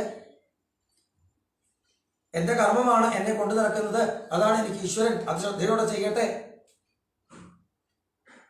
അതൊരു ഉപാസനയാക്കിയിട്ടുണ്ടെങ്കിൽ കുറച്ച് ദിവസം കഴിയുമ്പോൾ അവരുടെ ഉള്ളിൽ തോന്നും, ഈ കർമ്മം ചെയ്യാൻ എനിക്ക് ശക്തി തരുന്നത് ആരാണ്. അവര് പ്രാണനെ കുറിച്ച് തിരിച്ചറിയും. പിന്നെ അവർ പ്രാണനെ ഉപാസിക്കും, വായുവിനെ. കുറച്ച് കഴിയുമ്പോൾ ഈ വായുവിന്റെ പ്രാണന്റെ നിലനിൽപ്പ് ജലത്തിലാണ് എന്നറിഞ്ഞിട്ട് ജലത്തിനെ ഉപാസിക്കും. പിന്നെ ഊർജത്തിനെ, അഗ്നിയെ ഉപാസിക്കും. നമുക്ക് ഈ ഊർജം തരുന്നത് മരങ്ങളിൽ നിന്നാണ്, അല്ലെങ്കിൽ ചെടികളിൽ നിന്നാണ്. സസ്യജാലങ്ങളുടെ ദേവതയായിട്ട് സോമനെ ഉപാസിക്കും. സോമനെയും പ്രകാശിപ്പിക്കുന്ന സൂര്യനെ ഉപാസിക്കും. സൂര്യനെയും പ്രകാശിപ്പിക്കുന്ന ബ്രഹ്മവസ്തുവിനെ ഉപാസിക്കാനാണ് ജംബൂദ്വീപത്തിലേക്ക് എത്തുക. ജംബൂദ്വീപത്തില് ആ ബ്രഹ്മവസ്തുവിനെ ഉപാസിച്ചുകൊണ്ടിരിക്കുന്ന സംഘർഷണനെ ഉപാസിക്കുന്നു. ഇളാവൃത്തത്തില് ഭഗവാന്റെ തിരുനാമം ധാരാളം ജപിക്കുന്നു സംഘർഷണൻ. അതുപോലെ നാമം ജപിക്കാറാവണമെങ്കിൽ ഭദ്രാശുവർഷത്തിലുള്ളവരെ പോലെ, ഭദ്രശ്രവസ്സുകളെ പോലെ നമ്മൾ ഹയഗ്രീവനെ ഉപാസിക്കണം എന്നറിയും. ഹയഗ്രീവനെ ഉപാസിക്കണമെങ്കിൽ മായയെ കളയാനാണ് അവിടെ പറയണത്. പക്ഷെ നമുക്ക് മായ വളരെ ശക്തമാണ്. എൻ്റെ വീട്, എൻ്റെ കുടുംബം, എൻ്റെ കുട്ടികൾ, എൻ്റെ ശരീരം. ആ മമതയൊന്ന് പോയി കിട്ടണമെന്നുണ്ടെങ്കിൽ നരസിംഹമൂർത്തിയെ ഉപാസിക്കണം എന്ന് പറയും. അങ്ങനെ നരസിംഹമൂർത്തി ഉപാസിക്കാൻ ഹരിവൃക്ഷത്തിൽ പുറപ്പെടുമ്പോഴാണ് നമുക്ക് ഇവയെല്ലാം പലതരത്തിലുള്ള സുഖങ്ങൾ തരും എന്ന ആഗ്രഹം ബാക്കി നിൽക്കുമ്പോൾ ഒരിക്കലും ഇതിനെ ഉപേക്ഷിക്കാൻ നമുക്ക് പറ്റില്ല. ആഗ്രഹങ്ങൾ ആദ്യം ഇല്ലാതാക്കണം. അതിനായിട്ട് കാമദേവനെ കേതുമാനത്തിൽ ഉപാസിക്കുന്നത് പറയും. അങ്ങനെ എല്ലാ കാമങ്ങളിൽ നിന്നുകൊണ്ട് ഒരു ഈശ്വരൻ ഇവിടെ ഉണ്ട് എന്ന് ആദ്യം തിരിച്ചറിയണ്ടേ. അതിനായിട്ട് മത്സ്യമൂർത്തിയെ ഉപാസിക്കാൻ പറയും. അങ്ങനെ ഈശ്വരനെ ഉള്ളൂ എന്ന് തിരിച്ചറിവുണ്ടാവാൻ കൂർമ്മമൂർത്തിയെ ഉപാസിക്കാൻ പറയും.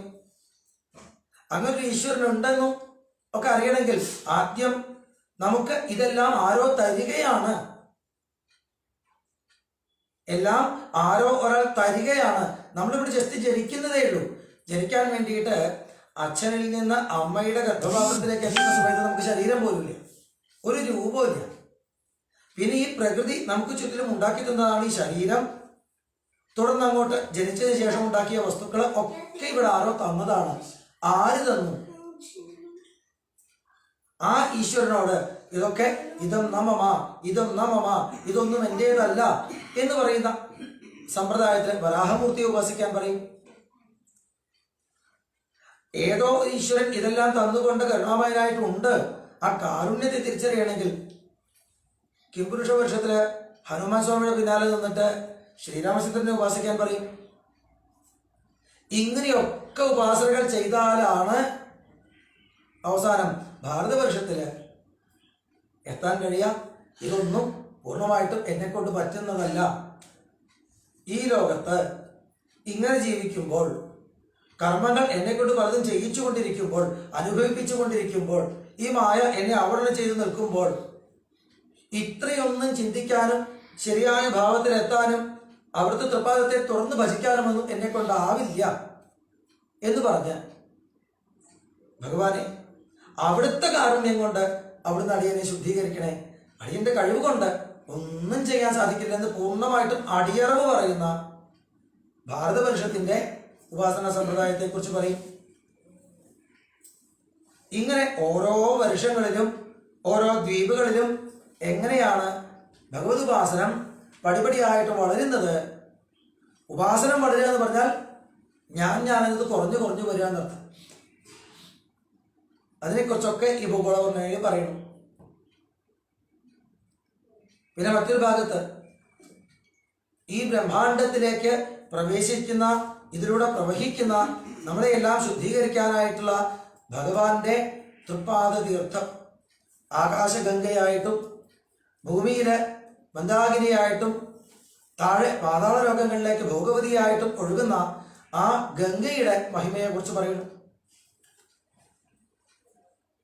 അതുപോലെ ഇനിയൊരു ഭാഗത്ത് ഭഗവത് ഉപാസനം ചെയ്യാൻ ആഗ്രഹിക്കുന്നവർക്ക് അതിനുവേണ്ട എല്ലാ സാഹചര്യങ്ങളും ഒരുക്കിക്കൊണ്ടുള്ള ജ്യോതിർഗണങ്ങളെ കുറിച്ച് പറയുന്നു. നമുക്ക് തലയ്ക്കുമ്പോഴിൽ കുറെ ജ്യോതിർഗോളങ്ങളുണ്ട്. നമ്മളൊക്കെ ജനിക്കുന്ന സമയം വെച്ചിട്ട് ഓരോ ഗ്രഹങ്ങളും ഏതേത് രാശിയിൽ നിൽക്കുന്നു ഒരു തലക്കുറി ഉണ്ടാക്കിയിട്ടുണ്ട്, നമുക്കൊക്കെ അറിയാം. ഈ ഗ്രഹങ്ങളും നക്ഷത്രങ്ങളും സപ്തഋഷികളും ഇതൊക്കെ നമ്മുടെ തലയ്ക്ക് മുകളിലെ ഒരു ചക്രമായിട്ട് കറങ്ങിക്കൊണ്ടിരിക്കുക.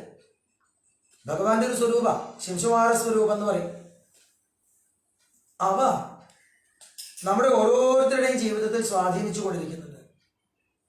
ഭഗവാനെ ഉപാസിക്കാൻ തുടങ്ങിയാൽ, തിരുനാമം ജപിക്കാൻ തുടങ്ങിയാൽ കൂടുതൽ കൂടുതൽ നാമം ജപിക്കാനുള്ള അവസരങ്ങൾ ഉണ്ടാക്കി, കൂടുതൽ കൂടുതൽ അറിയാനുള്ള അവസരങ്ങൾ ഉണ്ടാക്കി, അത് നമ്മളെ വളർത്തിക്കൊണ്ടേയിരിക്കും.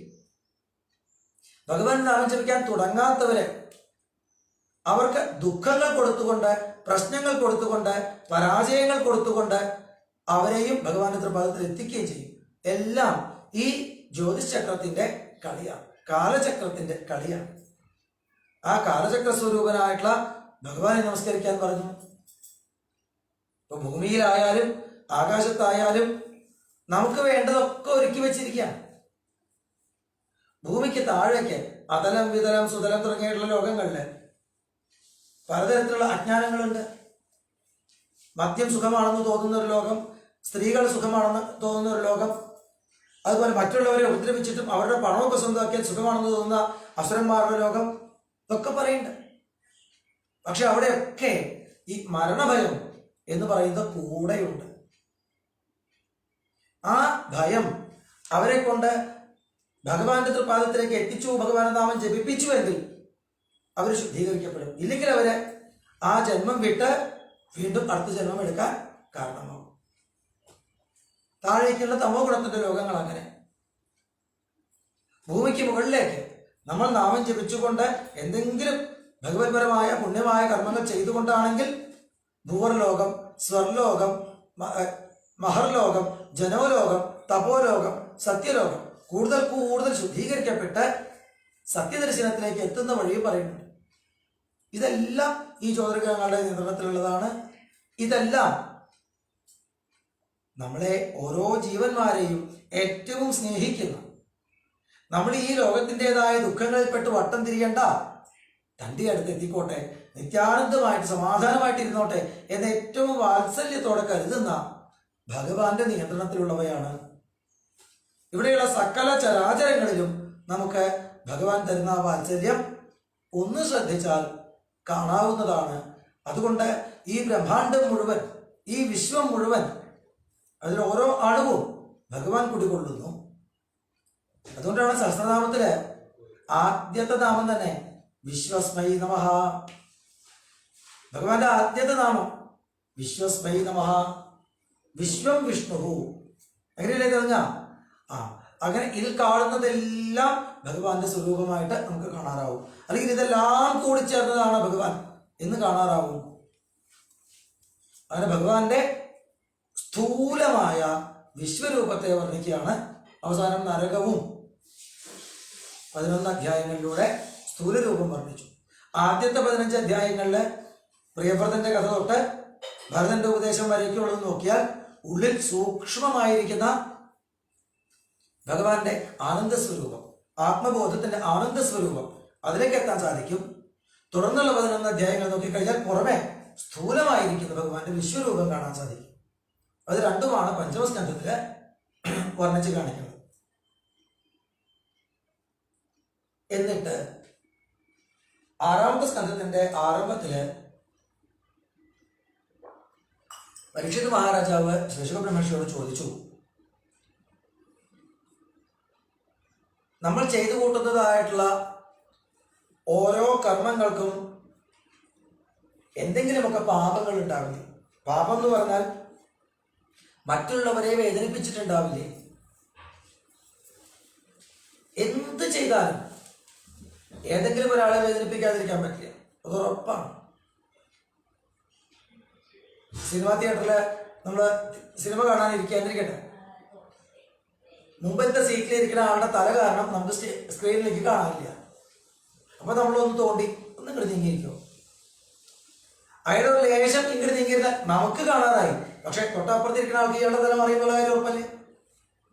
അതിപ്പോ ഗുരുവായൂരപ്പന്റെ തടക്കിൽ തൊഴാൻ നിൽക്കുകയാണെങ്കിൽ അങ്ങനെ തന്നെയാണ്. നടക്കിലിങ്ങനെ തൊഴാൻ എല്ലാവരും കൂടി നിൽക്കുമ്പോ നമുക്ക് ഗുരുവായൂരപ്പനെ കാണാനില്ല. ഒന്നും ഇങ്ങോട്ട് മാറോ എന്ന് ചോദിച്ചാൽ ഒരാൾ മാറ്റിയാൽ നമ്മുടെ അപ്പുറത്ത് നിൽക്കുന്ന വേറൊരാൾക്ക് കാണാൻ വേണ്ടി പോകും. ഒരാൾക്ക് ഉപകാരം ചെയ്താൽ വേറൊരാൾക്ക് വേദന ഉണ്ടാകുന്ന കാര്യം ഉറപ്പാണ്. മണ്ണില് ഒരു ദിക്കില് ഒരു കുഴിയുണ്ട്, അത് നികത്തണം വെച്ചാൽ ഇവിടുന്ന് ഇത്തിരി മണ്ണെടുത്ത് അങ്ങോട്ടിട്ടാൽ ഇവിടെ കുഴിയാവുന്ന കാര്യം ഉറപ്പല്ലേ. അറിഞ്ഞോ അറിയാതെയോ ആരെങ്കിലും വേദനിപ്പിക്കാതിരിക്കാൻ സാധിക്കില്ല. അങ്ങനെ ചെയ്തു കൂട്ടുന്നതായിട്ടുള്ള പാപങ്ങൾ നമ്മളെ നരകത്തിലേക്ക് കൊണ്ടുപോകില്ലേ?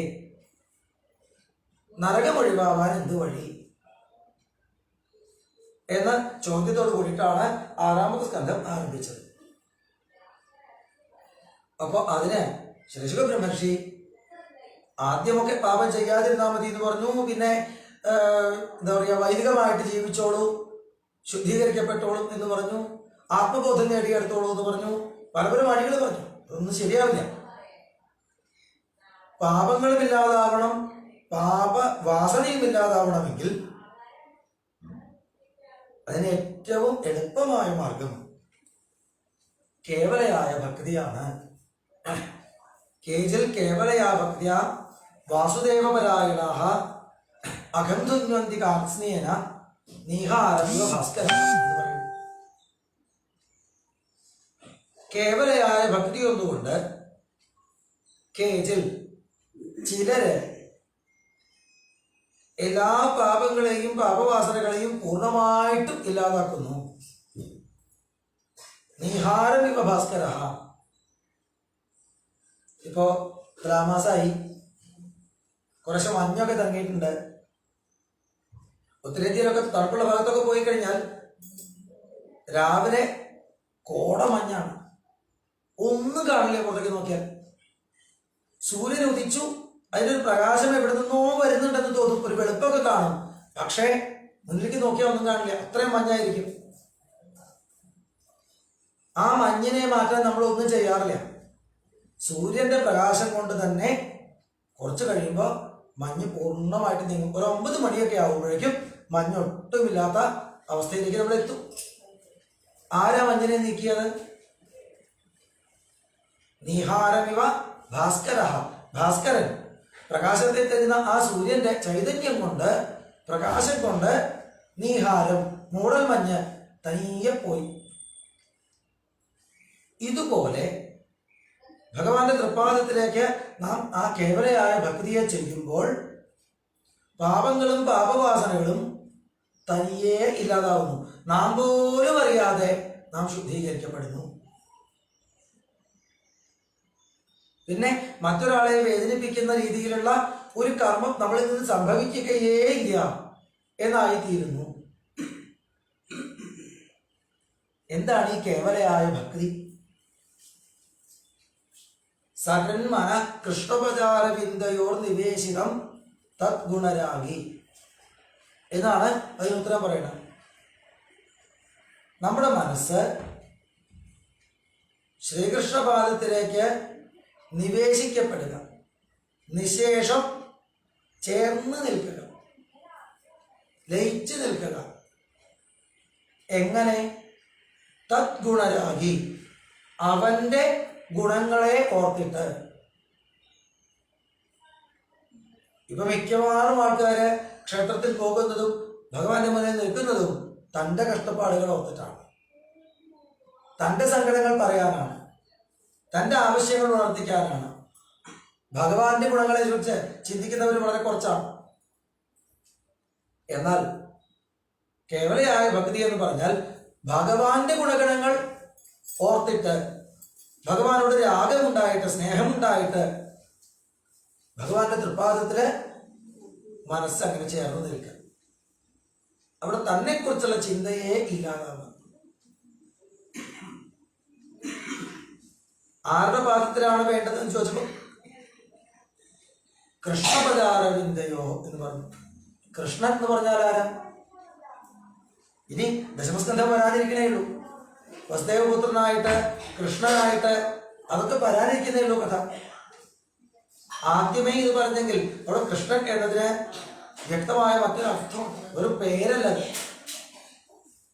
കരിഷതി ഇത് കൃഷ്ണ, ആകർഷിക്കുന്നവൻ കൃഷ്ണൻ.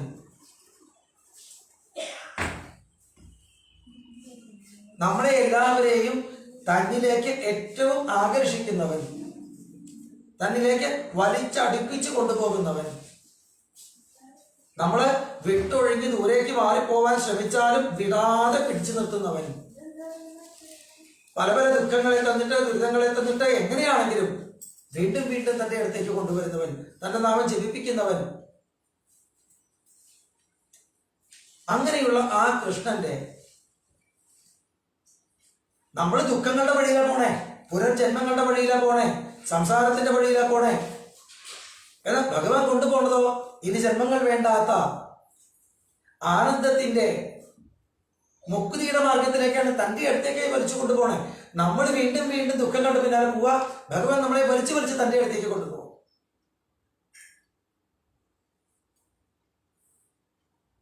ഈ ആടുകളെയോ പൈക്കളെയോ ഒക്കെ മേയിച്ചു കൊണ്ട് നടന്ന ഒരാളാണല്ലോ, ഗോപാലനാണല്ലോ. പൈക്കൾക്ക് സന്ധ്യയായി വീട്ടിലേക്ക് പോവാ എന്ന് പറഞ്ഞാലും അതിന് ബോധമൊന്നും ഉണ്ടായിക്കൊള്ളുന്നില്ല. കുറച്ചു നേരം കൂടി തിന്നട്ടെ എന്ന് പറഞ്ഞിട്ട് അത് അതിന്റെ ഇഷ്ടം പോലെ പോയെന്ന് വരാം. നിർബന്ധിച്ച് കഴുത്തിൽ കയറി കെട്ടി വലിച്ചിട്ടാണെങ്കിലും വേണ്ടില്ല, സുരക്ഷിതമായ ഇടത്തേക്ക് വലിച്ചു കൊണ്ടുപോകുന്നു അതിനോട് സ്നേഹമുള്ള, അതിനോട് കാരുണ്യമുള്ള ഗോപാലൻ. ഇതുപോലെ വെറും പശുബുദ്ധിയായ നാം ഇന്ദ്രിയ സുഖങ്ങളുടെ പിന്നാലെ പായാൻ തുടങ്ങുമ്പോ നിർബന്ധിച്ചാണെങ്കിലും തന്റെ നാമം ജപിപ്പിച്ച് തന്റെ ഇടത്തേക്ക് പിന്നെയും പിന്നെയും ആകർഷിച്ചു കൊണ്ടുപോകുന്ന ഒരു വലിയ ചൈതന്യമാണ്, സ്നേഹമാണ്. അതെന്താണ് എന്ന് പറയാൻ ഇപ്പൊ നമ്മൾ ആളല്ല.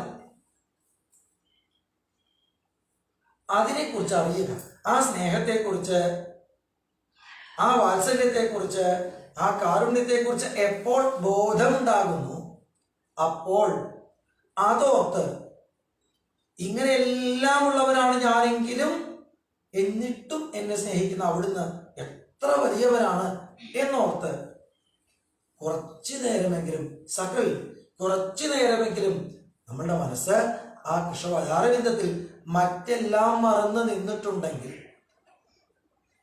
അതാണ് കേവലയായ ഭക്തി. സകൃന്മന കൃഷ്ണപദാരവിന്ദയോർ നിവേശിതം തദ്ഗുണരാഗി. അങ്ങനെയൊക്കെ ഉണ്ടാവോ? തീർച്ചയായിട്ടും. അതിനുദാഹരണം പറയാനാണ് അജാമിളൻ എന്നൊരാളുടെ കഥ പറഞ്ഞത്. വടക്ക് കാന്യകുബ്ജം എന്ന ദേശത്ത് ഒരു ചെറുപ്പക്കാരനായിട്ടുള്ള ബ്രാഹ്മണൻ അജാമിളൻ, വയസ്സായിട്ടുള്ള അച്ഛനും അമ്മയുണ്ട്. കുട്ടിക്കാലം മുതലേ അവരുടെ നിയന്ത്രണത്തില് വളരെ ശ്രദ്ധയോടെ വൈദികമായി തന്നെ വളർന്നയാളാണ്. യൗവനത്തില് വിവാഹം ചെയ്തു, നല്ലൊരു കുടുംബത്തിന് നല്ലൊരു പെൺകുട്ടി. അങ്ങനെ ഒരു ഗൃഹസ്ഥൻ്റെതായിട്ടുള്ള ക്രിയകളൊക്കെ ചെയ്തുകൊണ്ട് അങ്ങനെ ഇരിക്കുന്ന സമയത്ത് അച്ഛൻ പറഞ്ഞതനുസരിച്ച് നിത്യം ദേവാലയത്തിന് വേണ്ടുന്ന ചമത, പുല്ല്, പൂവ് ഇങ്ങനെ എന്തെങ്കിലും ശേഖരിക്കാനായിട്ട് അടുത്തുള്ള കാട്ടിലേക്ക് പോയിരുന്നു. ഒരിക്കൽ അവിടെ വെച്ച് ഒരു ഗാനം കേട്ടു. അത് കേട്ടപ്പോ സ്ത്രീ ശാരീരമാണെന്ന് മനസ്സിലായി, സ്ത്രീകളുടെ ശബ്ദമാണെന്ന് മനസ്സിലായി. എന്താണ് ഈ ഗാനം എന്ന് ശ്രദ്ധിച്ചപ്പോഴേക്കും അത് കേൾക്കാൻ പാടില്ലാത്ത എന്തൊക്കെയോ വാക്കുകളാണ് അതിലുള്ളത്. ഗ്രാമ്യഗീതം ന ശൃണുയാൽ എന്ന ശാസ്ത്രം പറയുന്നുണ്ട്. ഗ്രാമ്യഗീതങ്ങൾ കേൾക്കരുത്, സംഗീതമേ കേൾക്കാവൂ. എന്താ തമ്മിലുള്ള വ്യത്യാസം? ലോകത്തിൽ പല സുഖഭോഗങ്ങളിലേക്കും വ്യാപരിച്ചു നിൽക്കുന്നതാണ് നമ്മുടെ മനസ്സ്. അതിനെ കുറച്ചെങ്കിലും ഈശ്വരനെ കുറിച്ച് ഓർമ്മിപ്പിക്കുന്ന, നമ്മുടെ മനസ്സിനെ കുറച്ചെങ്കിലും നേരിന്റെ മാർഗത്തിൽ നയിക്കുന്ന ഗാനങ്ങളാണ് സംഗീതം.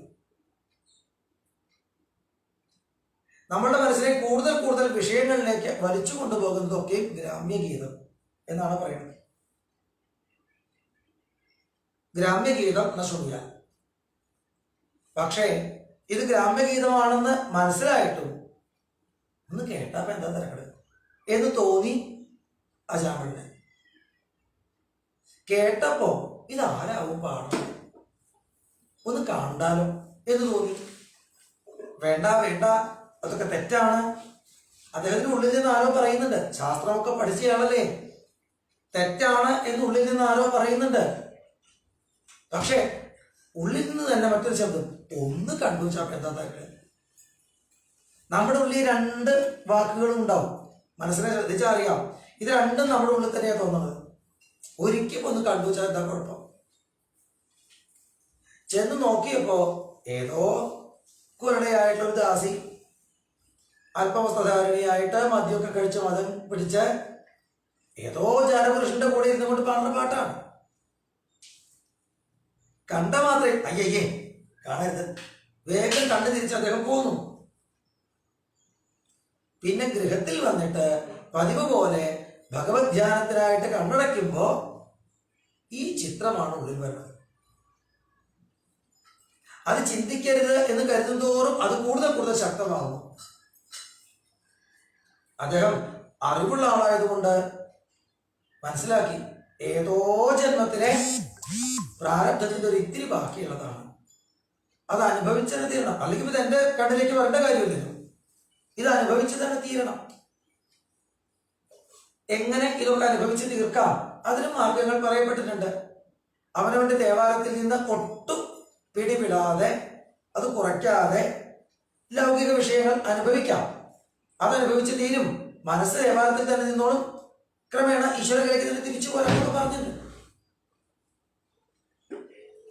എന്നാൽ ആ ദാസിയുടെ അടുത്തേക്ക് കുറെ ധനവും എടുത്തിട്ട് പോയി അവളോടൊപ്പം താമസിക്കാൻ തുടങ്ങി. പതിയെ പതിയെ അവനവന്റെ ചിട്ടയായിട്ടുള്ള ദേവാലയം കുറഞ്ഞു. രാവിലെ 3 മണിക്ക് എഴുന്നേറ്റിട്ട് ബ്രഹ്മധ്യാനം ചെയ്യണം, ബൗധായന സ്നാനം ചെയ്യണം, സന്ധ്യാവന്തനം ചെയ്യണം, 10 മണി വരെ സൂര്യ നമസ്കാരം ചെയ്യണം. ഇതൊന്നും അവളുടെ ഗൃഹത്തിൽ നടക്കില്ല. രാത്രി ഒരു നേരത്തെ കിടന്നുറങ്ങിയാലേ ഈ പറഞ്ഞതൊക്കെ പറ്റുള്ളൂ. എന്നാൽ അവിടെ അർദ്ധരാത്രി കഴിയോളം വേറൊരുട്ടം മേളങ്ങളാണ്. അവിടെ ഈ ദേവാലയങ്ങളൊന്നും നടക്കില്ല.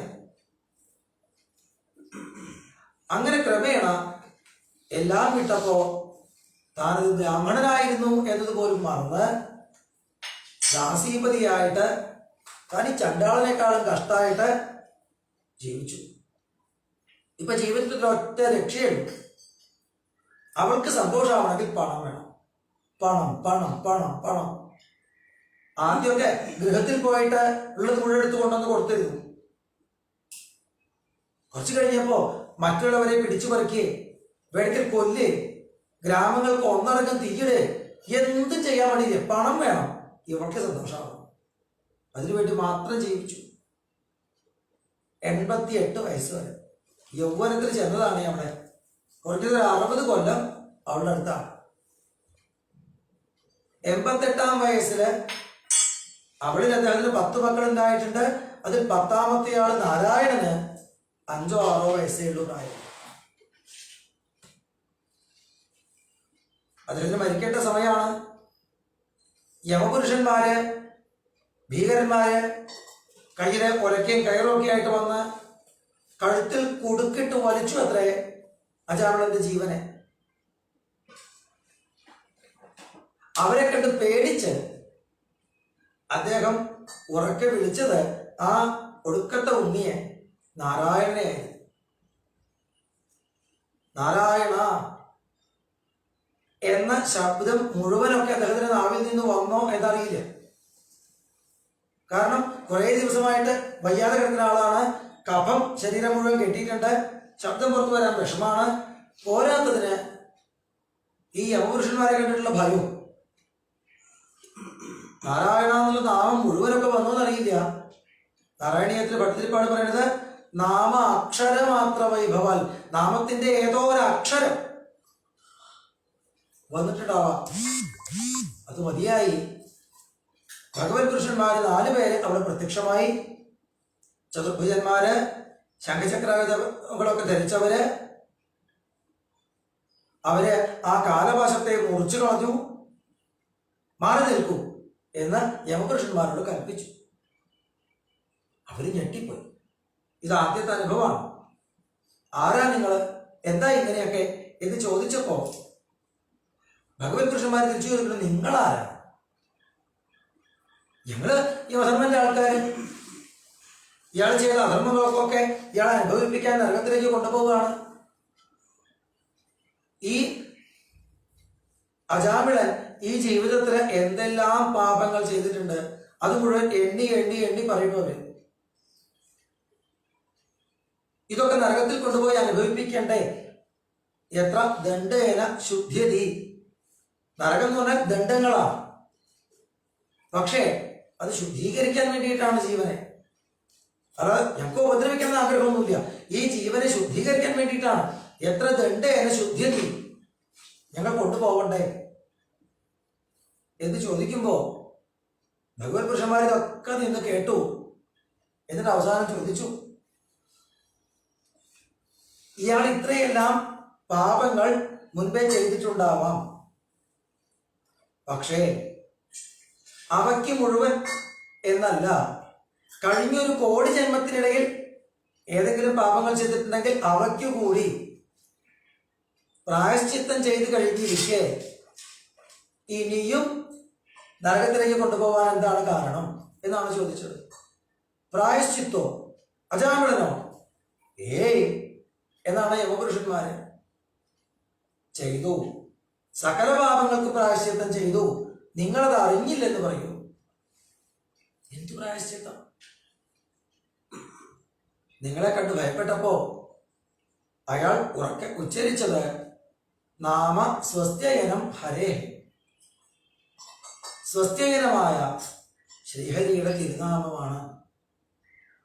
ആ നാമോച്ചാരണം ഒന്നുകൊണ്ട് മാത്രം സകല പാപങ്ങളും തീർന്നിരിക്കുന്നു. ഭഗവാന്റെ ആൾക്ക് മാത്രമേ ഭഗവാന്റെ നാമം ഉച്ചരിക്കാൻ കഴിയുള്ളൂ.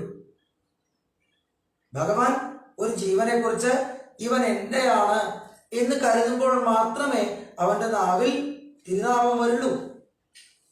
ഭഗവാന്റെ ആളെ മറ്റൊരാൾക്കും തൊടാൻ അവകാശമില്ല, നരകത്തിലേക്ക് കൊണ്ടുപോകാൻ അവകാശമില്ല. നാമത്തിന്റെ മഹിമ അവർക്ക് മനസ്സിലാക്കാൻ വേണ്ടി കുറച്ചൊക്കെ പറഞ്ഞു കൊടുത്തു ഭഗവത് പുരുഷന്മാര്. അതൊക്കെ അവർക്ക് മനസ്സിലായോ ഇല്ലയോ? ഒരു കാര്യം തീരുമാനമായി, കൊണ്ടുപോകാൻ പറ്റില്ല. അവരെ തിരിച്ചുപോയി. അജാമിളർ ഇതൊക്കെ കേൾക്കുന്നുണ്ട്. ഈ പണത്തിന് വേണ്ടിയിട്ടും സുഖത്തിന് വേണ്ടിയിട്ടും എന്തും ചെയ്ത് നടക്കുമ്പോ ഈ ചെയ്യുന്നതൊക്കെ മറ്റുള്ളവരെ വേദനിപ്പിക്കുന്നുണ്ടോ എന്ന് ചിന്തിച്ചിട്ടേ ഇല്ല. അവരുടെ കാര്യം മാത്രമേ ചിന്തിച്ചിട്ടുള്ളൂ. ഇത്രയൊക്കെ പാപങ്ങൾ താൻ ചെയ്തിട്ടുണ്ടെന്ന് ഇപ്പോഴാണ് തിരിച്ചറിയുന്നത്. എന്നിട്ടും ഒരു നാമം നാവിൽ കൊണ്ടുവന്നു തന്ന് എല്ലാ പാപങ്ങളും തീർന്നു എന്ന് കൽപ്പിച്ച് ഇവൻ എന്റെയാണ് എന്ന് പറഞ്ഞ് ഭഗവാൻ കൊണ്ടുപോകണു എങ്കിൽ ഭഗവാൻ എത്ര വലിയവനാണ് എന്നുള്ളിൽ തോന്നി. എഴുന്നേറ്റ് ആ ഭഗവത് പുരുഷന്മാരെ ഒന്ന് നമസ്കരിക്കണം എന്ന് ആഗ്രഹിക്കുമ്പോഴേക്കും അവരെ കാണാനില്ലാതായി. അവിടെ നിന്ന് ഇറങ്ങിയ ചാവിടെ മരിക്കാൻ കിടന്ന ആളാണ്. കഴുത്തിൽ കാലപാശം വീണതാണ്. പക്ഷേ ഒരു നാമത്തിന്റെ ശക്തിയാണ്. അദ്ദേഹത്തിന് അവിടുന്ന് എഴുന്നേൽക്കാൻ ശക്തി കിട്ടി, നടക്കാൻ ശക്തി കിട്ടി. ഇപ്പൊ മറ്റൊന്നുമില്ല അദ്ദേഹത്തിന്റെ നാവില്. ആ നാരായണ എന്ന നാമത്തിന്റെ മഹിമ തിരിച്ചറിഞ്ഞപ്പോ അത് തന്നെ വീണ്ടും വീണ്ടും നാരായണ നാരായണ നാരായണ എന്ന ഓരോ നാമവും ഓരോരോ കാലടി മുന്നോട്ട് വെക്കാൻ അദ്ദേഹത്തിന് ശക്തി കൊടുത്തു. ഗംഗാതീരത്തേക്ക് എത്തി. ഭഗവാന്റെ പാദതീർത്ഥമായിട്ടുള്ള ഗംഗയില് ഇറങ്ങി മുങ്ങാൻ അദ്ദേഹം ധൈര്യപ്പെട്ടില്ല. ഇവന്റെ ഈ മഹാഭാവിയുടെ ശരീരത്തിന്റെ സ്പർശം കൊണ്ട് ഗംഗ അപരിശുദ്ധയാവാൻ പാടില്ല, പങ്കരയാവാൻ പാടില്ല. ഗംഗാതീരത്തിൽ ഇരുന്നു കൊണ്ട് അദ്ദേഹം തുടർച്ചയായിട്ട് നാമം ജപിച്ചു. ഉള്ളിലെ ചിന്ത, വയസ്സായിട്ടുള്ള അച്ഛനെ അമ്മയും നോക്കാത്തവനാണ്. തന്നെ മാത്രം വിശ്വസിച്ച് എല്ലാം വിട്ടിറങ്ങി വന്നൊരു പെൺകുട്ടിയെ തിരിഞ്ഞു നോക്കാതെ പോയവനാണ്. തന്നോട് ഒരു തെറ്റും ചെയ്യാത്ത ഒരുപാട് പേരെ വേദനിപ്പിച്ചിട്ടുള്ളവനാണ്, കൊന്നിട്ടുള്ളവനാണ്, ജീവിതമില്ലാത്തവനാക്കിയവനാണ്. താൻ ചെയ്ത ഓരോ പാപങ്ങളും വീണ്ടും വീണ്ടും ഓർമ്മ വരുന്നുണ്ട്. പിന്നാലെ എന്നിട്ടും തന്നെ രക്ഷിച്ചു ഭഗവാൻ. ഭഗവാനോടുള്ള ആ ബഹുമാനം കൂടി കൂടി കൂടി. നമ്മുടെ മനസ്സ് എന്ന് പറഞ്ഞാൽ അങ്ങനെയാണ്. നമ്മൾ ഇതുവരെ എന്തെല്ലാം കണ്ടിട്ടുണ്ട്, എന്തെല്ലാം കേട്ടിട്ടുണ്ട്, എവിടെയെല്ലാം പോയിട്ടുണ്ട്, അതിലൂടെ തന്നെ ഇങ്ങനെ വ്യാപരിക്കണമെന്നാണ് മനസ്സ്. പക്ഷേ തന്റെ ഇതുവരെയുള്ള ജീവിതത്തിലെ സാഹചര്യങ്ങളിൽ കുറഞ്ഞു കുറഞ്ഞു വന്നു. പകരം ഭഗവാൻ ഭഗവാൻ ഭഗവാൻ എന്നത് കൂടി കൂടി കൂടി കൂടി 12 കൊല്ലമാണത്രേ അദ്ദേഹം ഇവിടെ നാമം ജപിച്ചത്. 88 വയസ്സിലാണ് മരണാനുഭവം ഉണ്ടായത്. ശതായു പുരുഷ എന്നാണ് ശാസ്ത്രം പറയണേ. 100 വയസ്സിലാണ് മനുഷ്യനുള്ളത്. അപ്പൊ അതുവരേക്കും പൂർണ്ണമായ ആയുസ് ഈ നാമം കൊണ്ട് കിട്ടിയിട്ടുണ്ടാവും. 12 കൊല്ലം നാമം ജപിച്ചിട്ടാണ്. ഒരു നാമം സകല പാപവും തീർത്തു. 12 കൊല്ലം ഭഗവാന്റെ മഹിമയോർത്ത് തിരുനാമം ജപിച്ച് ജപിച്ച് ജപിച്ചിട്ടാണ് പാപവാസനകൾ പൂർണ്ണമായിട്ട് തീരുന്നത്. പാപം പെട്ടെന്ന് തീരും, ഒറ്റ നാമം മതി. പക്ഷെ വീണ്ടും പാപം ചെയ്യാത്ത മട്ടിൽ ഉള്ളൊരു ശുദ്ധി ഉണ്ടാകുന്നത് ഒരു നാമം കൊണ്ടല്ല. ഭഗവാന്റെ മഹിമയോർത്തോർത്ത് തന്നെ കുറിച്ചുള്ള ചിന്തകൾ ലവലേശമില്ലാത്ത നിലയിലേക്ക് എത്താം. മന കൃഷ്ണപദാരവിന്ദയോർ നിവേശിതം തത്ഗുണരാഗി. ഭഗവാന്റെ മഹിമയോർത്തിട്ട് മനസ്സ് ഭഗവാനിലേക്ക് എത്താം. തന്നെ കുറിച്ചുള്ള ചിന്തയേ വരാത്ത നിലയിലേക്ക് എത്താം. അങ്ങനെ മനഃശുദ്ധി ഉണ്ടായപ്പോൾ ഭഗവത് പുരുഷന്മാര് വീണ്ടും അവിടെ വന്നു. അജാമിളന്റെ ആ മനുഷ്യദേഹത്തെ വിടുവിച്ച് തങ്ങളെ പോലെ നീലമേഘശ്യാമളവർണ്ണമായ മഞ്ഞപ്പട്ടുടുത്ത സൂര്യസ്പർദ്ധികിരീടം ചാർത്തിയ ശംഖചക്രാദികളോട് കൂടിയതായ വൈഷ്ണവ സ്വരൂപം കൊടുത്ത് വിമാനത്തിൽ കയറ്റി ശ്രീപതിയായ ഭഗവാന്റെ അടുത്തേക്ക് വൈകുണ്ഠത്തിലേക്ക് കൂട്ടിക്കൊണ്ടുപോയി. ഇങ്ങനെയാണ് ശശികുമാര മഹർഷി ആ കഥ പറഞ്ഞു കൊടുക്കുന്നത് പരീക്ഷത്തിന്. പുത്രനെ ഉദ്ദേശിച്ച് നാരായണ എന്ന് ഒരു നാമം ജപിക്കുമ്പോഴേക്കും സകല പാപങ്ങളും തീർത്തു കൊടുക്കാൻ ഭഗവാൻ തയ്യാറാണെങ്കിൽ അറിഞ്ഞുകൊണ്ട് ശ്രദ്ധയോടെ കുറച്ച് നാമം ജപിച്ചാൽ ആരാണ് ശുദ്ധീകരിക്കപ്പെടാത്തത്? നമ്മളെ രക്ഷിക്കാൻ, നമ്മളെ ആ ആനന്ദത്തിൽ തന്നെ നിലനിർത്താൻ ഏറ്റവും താല്പര്യമുള്ളവനാണ് ഭഗവാൻ. അത് തന്നെയാണ് ഭഗവാന്റെ ആഗ്രഹം. ഓരോ ജീവന്മാരെയും തൻ്റെ അടുത്തേക്ക് എത്തിക്കാനാണ്. പക്ഷേ നമ്മളാണ്, നമുക്ക് മനുഷ്യദേഹം തന്നിട്ടുണ്ട്, നാവ് തന്നിട്ടുണ്ട്, ആയുസ് തന്നിട്ടുണ്ട്, ആരോഗ്യം തന്നിട്ടുണ്ട്, വേണ്ടത് പറഞ്ഞു തരാൻ ആൾക്കാരെ തന്നിട്ടുണ്ട്, നാമം ജപിക്കാനുള്ള കാരണങ്ങളായിട്ട് ഒരുപാട് ദുഃഖങ്ങൾ തന്നിട്ടുണ്ട്. എന്തൊക്കെ ഒരുക്കി തന്നിട്ടും മഹാത്മ്യത്തിനെന്ന് പറഞ്ഞില്ലേ, ഇന്നലെ രാവിലെ പറഞ്ഞില്ലേ, നെല്ലെടുത്ത് കാണിക്കുമ്പോ, അരി എടുത്ത് കാണിക്കുമ്പോ നെല്ലിന്റെ ഉള്ള കുരു എന്നേ പറയുള്ളൂ. വെച്ചാൽ എന്താ ചെയ്യാ? ഹരി എന്നൊരു നാമം ജപിച്ചു പോയാൽ അബദ്ധമില്ലേ? നെല്ല് കാണുമ്പോഴും അരി കാണുമ്പോഴും നെല്ലിന്റെ ഉള്ള കുരു എന്ന് പറഞ്ഞ പോലെ എന്തൊക്കെ ഇങ്ങോട്ട് ചെയ്ത് നമ്മൾ ഒരുക്കി വെച്ചാലും നാമം ജപിക്കാൻ മടിക്കുകയാണ് ഒരു ജീവനെങ്കിൽ എന്ത് ചെയ്യാൻ സാധിക്കും? താൻ പാതി ദൈവം പാതി എന്നൊക്കെ പറയും. ദൈവത്തിന്റെ പാതി എന്നേ ചെയ്തു വെച്ച് കഴിഞ്ഞു. നമ്മുടെ പാതി ഇനി ചെയ്യാൻ ബാക്കിയുള്ളൂ. നമ്മൾ നാമം ജപിക്കാത്തതിന്റെ പുറമേ ഉള്ളൂ. ഭഗവാൻ ബാക്കിയെല്ലാം നമുക്ക് ഒരുക്കി തന്നിട്ടുണ്ട്. നമ്മുടെ ഈ മനസ്സ് പല വഴിക്കും പലതിൻ്റെയും പിന്നാലെ പാഞ്ഞിട്ടാണ് നമുക്ക് ഇത്രയും ജന്മങ്ങൾ വേണ്ടി വന്നത്. ഈ ജന്മത്തിൽ അത് തന്നെയാണ് ചെയ്യുന്നത് എന്ന് പറഞ്ഞാൽ ഇനിയും ജന്മങ്ങൾ വേണ്ടി വരും എന്നല്ലേ? ഇത്രയൊക്കെ ഭാഗവതത്തിലൂടെ ഭഗവാൻ നമുക്ക് എടുത്തു പറഞ്ഞു തരുമ്പോ ഞാൻ കാത്തിരിക്കുകയാണല്ലോ നിങ്ങളെ എന്ന് പറയുമ്പോ ഇനിയെങ്കിലും ബാക്കി കാര്യങ്ങൾ ചെയ്യേണ്ടതല്ല, എല്ലാ പ്രവൃത്തികളും ചെയ്യാം. മനസ്സ് ഭഗവാൻ ഒന്ന് കൊടുത്തൂടെ? അതിനൊരു കാരണമില്ലെന്ന് ആര് പറഞ്ഞു? നമുക്കൊരു വീട് തന്നില്ലേ, കുടുംബം തന്നില്ലേ, പഠിപ്പ് തന്നില്ലേ, ആരോഗ്യം തന്നില്ലേ, കുട്ടികളെ തന്നില്ലേ, എന്തൊക്കെ ഭഗവാൻ തന്നു. ഒരു നാമല്ലേ തിരിച്ചു ചോദിക്കുന്നുള്ളൂ. ബാക്കി കാര്യങ്ങളൊന്നും ചെയ്യേണ്ടത് പറയുന്നില്ല. ഇടയ്ക്ക് ഭഗവാനെ ഒന്ന് ഓർക്കൂ എന്ന് മാത്രമല്ലേ ഭഗവാൻ പറയുന്നുള്ളൂ. നന്ദിയോടെ, കൃതജ്ഞതയോടെ, കടപ്പാടോടെ, ബഹുമാനത്തോടെ, അതിലൊക്കെ അപ്പുറം സ്നേഹത്തോടെ. ഭഗവാൻ നമ്മളെ എല്ലാവരെയും സ്നേഹിക്കണം എന്ന് നാം ആഗ്രഹിക്കുമ്പോൾ നമ്മൾ ഭഗവാനെ സ്നേഹിക്കണമെന്ന് ഭഗവാനും ആഗ്രഹം ഉണ്ടാവില്ലേ? സ്നേഹത്തോടെ എന്റെ കണ്ണ എന്നൊന്ന് വിളിക്കാൻ, ആ വിളി കേൾക്കാൻ കാത്തിരിക്കുകയാണ് അവിടുന്ന്. അത്രേ വേണ്ടു. ബാക്കിയെല്ലാം ചെയ്തു തന്നിട്ടുണ്ട്. അജാമിളന്റെ അടുത്തു നിന്ന് പോയ ആ യമപുരുഷന്മാര് യമധർമ്മനോട് ചോദിച്ചു, എന്തേ ഇങ്ങനെയൊക്കെ വരാൻ? കതിസന്ദീഹ ശാസ്താരഹ, ഈ ലോകത്തെ കാര്യങ്ങൾ തീരുമാനിക്കാൻ എത്ര പേരുണ്ട്? ഞങ്ങൾ അയാളെ കഴുത്തിൽ കയറിട്ട് വലിച്ചതാണല്ലോ, അപ്പൊ വേറെ ചിലർ വന്ന് മുടക്കിയില്ലോ. കാര്യമൊക്കെ കേട്ട് കഴിഞ്ഞപ്പോ യമധർമ്മൻ വേഗം വീണങ്ങട് നമസ്കരിച്ചു ഭഗവാനെ. എന്നിട്ട് തന്റെ ഭടന്മാരാണ് മുന്നിൽ, പക്ഷെ അവരെ ഒന്ന് തൊഴുതു. നിങ്ങൾക്ക് ആ ഭഗവത് ഭടന്മാരെ, ഭഗവത് പുരുഷന്മാരെ നേരിട്ട് കാണാൻ സാധിച്ചില്ലേ? ഭഗവാന്റെ ആൾക്കാര് ഈ വിശ്വം മുഴുവൻ ഓരോരുത്തരെയും രക്ഷിച്ചുകൊണ്ട് എപ്പോഴും ചുറ്റിലുണ്ട്. പക്ഷെ നമുക്ക് കാണാൻ പറ്റാറില്ല. നിങ്ങൾക്ക് കാണാൻ പറ്റി. അതിന് കാരണം അജാമിളൻ നാമം ജപിക്കുമ്പോ നിങ്ങൾ അവിടെ ഉണ്ടായിരുന്നു. ആ നാമത്തിന്റെ ഒരു ഒലി നിങ്ങളുടെ കാതിലൂടെയും കടന്നുപോയിരുന്നു. അതുകൊണ്ട് നിങ്ങൾക്ക് ഭഗവത് പുരുഷന്മാരെ കാണാൻ സാധിച്ചു. നാമത്തിന്റെ ശക്തി പറഞ്ഞറിയിക്കാൻ പറ്റുന്നതല്ല. നേരിട്ട് അനുഭവിക്കുമ്പോ കുറേശ്ശെ മനസ്സിലാക്കിക്കോളാം.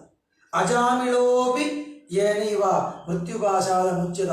ആ അജാമിളൻ പോലും, മഹാപാപിയായ അജാമിളൻ പോലും മൃത്യുപാശത്തിൽ നിന്ന് ഒരു നാമം കൊണ്ട് മോചിക്കപ്പെട്ടു എങ്കിൽ നാമം എത്ര വലിയ വസ്തുവാണെന്ന് ചിന്തിച്ചോളാം. നാമം ജപിക്കുന്നവരുടെയോ കേൾക്കുന്നവരുടെയോ അല്ല, ഏതെങ്കിലും തരത്തിലുള്ള വൈഷ്ണവ കൃത്യങ്ങൾ ചെയ്യുന്നവരുടെയോ അടുത്തേക്ക് നമ്മൾ പോകരുത്. അവരെ സംരക്ഷിച്ചുകൊണ്ട് ഭഗവാനുണ്ട്, ഭഗവാന്റെ ആൾക്കാരുണ്ട്. അവരെ നരകത്തിലേക്ക് കൊണ്ടുവരണ്ട. അല്ല, അപ്പൊ ഈ നാമം ജപിക്കുന്നവര് അല്ലെങ്കിൽ എന്തെങ്കിലും നാമം ജപിച്ചിട്ടുള്ളവര് ആരും നരകത്തിലേക്ക് പോവില്ല എന്ന് പറഞ്ഞാൽ അവര് പിന്നെയും ഇവിടെ മറ്റുള്ളവരെ വേദനിപ്പിച്ചാലോ പാപങ്ങൾ ചെയ്താലോ അവർക്ക് നരകത്തിൽ പോവേണ്ടെന്നേ പറഞ്ഞുള്ളൂ. അവർക്ക് ദുഃഖങ്ങൾ വരില്ല എന്ന് പറഞ്ഞില്ല. ഭഗവാന്റെ തിരുനാമം ജപിച്ചിട്ടുള്ളവര് ഭഗവാന്റെ ആൾക്കാരാണ്. അവർക്ക് പിന്നെയും എന്തെങ്കിലും തെറ്റുകൾ പറ്റിയാൽ തിരുത്തുന്നത് ഭഗവാൻ നേരിട്ടാണ്. മറ്റൊരാൾക്കും വിട്ടുകൊടുക്കില്ല. അവരുടെ ജീവിതത്തിൽ പിന്നീടുണ്ടാകുന്ന ഓരോ അനുഭവങ്ങളും ഭഗവാൻ നേരിട്ട് കൊടുക്കുന്നതാണ്. ഭഗവാൻ അവരെ കൊണ്ട് വേണ്ട വഴി കൊണ്ടു നടന്ന് നാമം ജപിപ്പിച്ചോളും, വേണ്ട ആൾക്കാരുടെ മുമ്പിൽ എത്തിച്ചോളും, നമസ്കരിപ്പിച്ചോളും, അവരെ വേണ്ടത് അറിയിച്ചോളും, ശുദ്ധീകരിച്ചോളും, തന്റെ പാദത്തിൽ എത്തിച്ചോളും. ഭഗവാൻ ഏറ്റവും അവരുടെ കാര്യം. നാവിൽ ഒരിക്കലും നാമം വന്നിട്ടുള്ളവരുടെ കാര്യം അവർ ഭഗവാന്റെ ആൾക്കാരാണ്. നമുക്കാർക്കും അവരുടെ അടുത്തേക്ക് പോവേണ്ട ആവശ്യമില്ല എന്നേ പറഞ്ഞുള്ളൂ. യമപുരുഷൻ പറയാണ്, യമധർമ്മരാജാവ് പറയാണ്. അതുകൊണ്ട് ഭാഗവതം കേൾക്കുന്ന നമ്മളെല്ലാവരും കൂടുതൽ കൂടുതൽ ശ്രദ്ധിക്കേണ്ടുന്ന, നിഷ്കർഷിക്കേണ്ടുന്ന കാര്യം, നമ്മളൊക്കെ സുഹൃത്തുക്കളാണ്. ഭഗവാന്റെ ആൾക്കാരായിട്ട് ഭഗവാൻ നമ്മളെ കണക്കാക്കിയിട്ടുള്ളത് കൊണ്ടാണ് നമ്മുടെ നാവിലേക്ക് നാമം തന്നത്, നമ്മുടെ കാതിലേക്ക് ഭാഗവതം തന്നത്. പക്ഷേ നമ്മൾ കൂടുതൽ ഉത്തരവാദിത്വമുള്ളവരായി. ഇനി ജീവിതത്തിൽ എന്തെങ്കിലും തെറ്റുകൾ പറ്റിക്കഴിഞ്ഞാൽ വീണ്ടും വീണ്ടും ജന്മങ്ങൾ തന്ന് നമ്മളെ ശുദ്ധീകരിക്കും ഭഗവാൻ. ഭരതൻ എന്ന് പറയുന്ന ചക്രവർത്തി പഞ്ചമസ്കന്ധത്തിൽ പറഞ്ഞില്ലേ, എത്ര മഹാനായിരുന്നു. പക്ഷേ ഒരു മാനനെ സ്നേഹിച്ച്, പിന്നെ വീണ്ടും മാനായി ജനിച്ച്, പിന്നെ വീണ്ടും ബ്രാഹ്മണനായി ജനിച്ച്, ഇത്രയും സുഹൃതിയായിട്ടുള്ള ഒരാൾക്കും പിന്നെയും 2 ജന്മങ്ങൾ വേണ്ടി വന്നു. നമ്മുടെയൊക്കെ കഥ ഓർത്താൽ എത്ര ജന്മങ്ങൾ ഇനിയും വേണ്ടി വരാം. മനസ്സ് മറ്റെല്ലാം വിട്ട് ഭഗവാനെ മാത്രം ഓർക്കുന്നതായി ഭഗവത് പദത്തിൽ ലയിക്കുക എന്നതാണ് ലക്ഷ്യം.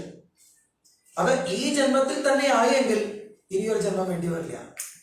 ഇല്ലെങ്കിൽ അതാവുന്നത് വരേക്കും 10ഓ 100ഓ 1000ഓ എത്ര വേണമെങ്കിൽ ജന്മങ്ങൾ തരാൻ ഭഗവാൻ തയ്യാറുണ്ട്. അപ്പോഴൊക്കെ ഇവനെ രക്ഷിക്കാൻ ഭഗവാൻ തയ്യാറുണ്ട്. മറ്റൊരാൾക്കും വിട്ടുകൊടുക്കില്ല. തന്റെ പാദത്തിൽ എത്തിച്ചിട്ടേ ഭഗവാൻ നിർത്തും. എന്തൊരു ക്ഷമയാണെന്നോ ഭഗവാൻ. അതുകൊണ്ടാണ് സഹസ്രനാമത്തില് എടുത്തു പറയുന്ന ഒരു നാമം ക്ഷമിണാം വരഹ. അയ്യോ, ഇത്ര ക്ഷമയുള്ള മറ്റൊരാളില്ല. ഒരു ജീവൻ അറിഞ്ഞോ അറിയാതെയോ തന്റെ തിരുനാമം ഒരിക്കലൊന്ന് ജപിച്ചു, ഉച്ചരിച്ചു. പിന്നെ ആ ജീവനെ തന്റേതാക്കാൻ, തന്നിലേക്കാക്കാൻ എത്ര കാലം വേണമെങ്കിൽ കാത്തിരിക്കാനും അവന് വേണ്ടതൊക്കെ കൊടുക്കാനും ശുദ്ധീകരിക്കാനും ഇത്രയും ക്ഷമയുള്ള ആളാണ് ഭഗവാൻ. നമ്മളോട് ഇത്രയും സ്നേഹമുള്ള ഭഗവാൻ, നമുക്ക് വേണ്ടി ഇതൊക്കെ ചെയ്യുന്ന ഭഗവാൻ. ഭഗവാന് വേണ്ടിയിട്ടല്ലേ? ഭഗവാൻ നമ്മുടെ ഒരാളുടെ ആവശ്യമില്ല. ഭഗവാൻ സ്വയമേവ പരിപൂർണനാണ്, സ്വതതൃപ്തനാണ്, ആത്മാരാമനാണ്. നമ്മളോടുള്ള സ്നേഹം കൊണ്ട്, നമ്മളോടുള്ള കാരുണ്യം കൊണ്ട്, നമ്മളുടെ നന്മയ്ക്ക് വേണ്ടിയിട്ട് ഇത്രയും ചെയ്യുന്ന ഭഗവാൻ. അത് ഓർക്കുമ്പോ ആ ഭഗവാനെ അങ്ങനെ കഷ്ടപ്പെടുത്താൻ പാടില്ല. ഇത് നമുക്ക് തോന്നില്ലേ? തോന്നണ്ടേ? ഇത്രയും നമ്മൾക്ക് വേണ്ടി ചെയ്യാൻ തയ്യാറായിരിക്കുന്ന ഭഗവാനെ നമ്മൾ അധികം ബുദ്ധിമുട്ടിക്കരുത്. ഈ ജന്മത്തിൽ തന്നെ പറ്റുമെങ്കിൽ ഭഗവാന്റെ തൃപ്പാദത്തിൽ എത്തണം എന്ന് ഉള്ളിൽ തോന്നുക, അതിനാഗ്രഹിക്കുക. സാധിക്കുമോ ഇല്ലയോ എന്നുള്ള അവിടെ ഇരിക്കട്ടെ, അതിനൊന്ന് ആഗ്രഹിക്കുകയെങ്കിലും ചെയ്യും. ഭഗവാന്റെ തൃപ്പാദത്തിൽ നമസ്കരിച്ച് ഒന്ന് പ്രാർത്ഥിക്കാം. ഭഗവാനെ അധികം താമസില്ല, എന്റെ മനസ്സ് മറ്റെല്ലാം വിട്ട് അവിടുത്തെ തൃപ്പാദം മാത്രം സ്മരിക്കുന്നതായി മാറണേ എന്ന് ഒന്ന് ഒരിക്കൽ പ്രാർത്ഥിച്ച് നമസ്കരിക്കുകയെങ്കിലും ചെയ്യാം. അപ്പൊ അതിനൊരു വഴിയുണ്ടാവും.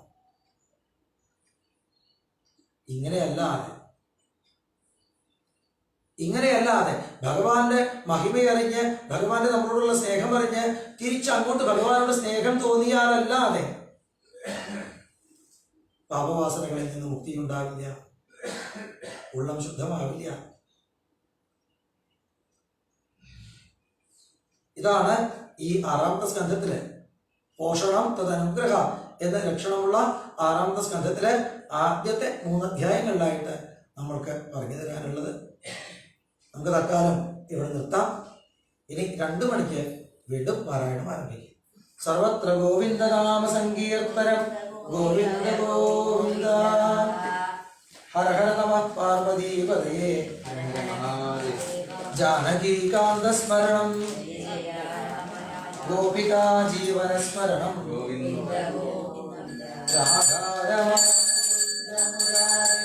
ശരണം മേ തവ ചരണയുഗം ശരണം മേ തവ ചരണയുഗം ദേവി മഹേശ്വരി പാർവതി ശങ്കരി ശരണം മേ തവ ചരണയുഗം ശംഭ സദാശിവ ശംഭോ ശങ്കര ശരണം മേ തവ ചരണയുഗം രാധാരമണ മുകുന്ദ മുരാരേ ശരണം മേ തവ ചരണയുഗം ശരണം മേ തവ ചരണയുഗം ശരണം മേ തവ ചരണയുഗം. സർവത്ര ഗോവിന്ദനാമ സങ്കീർത്തനം.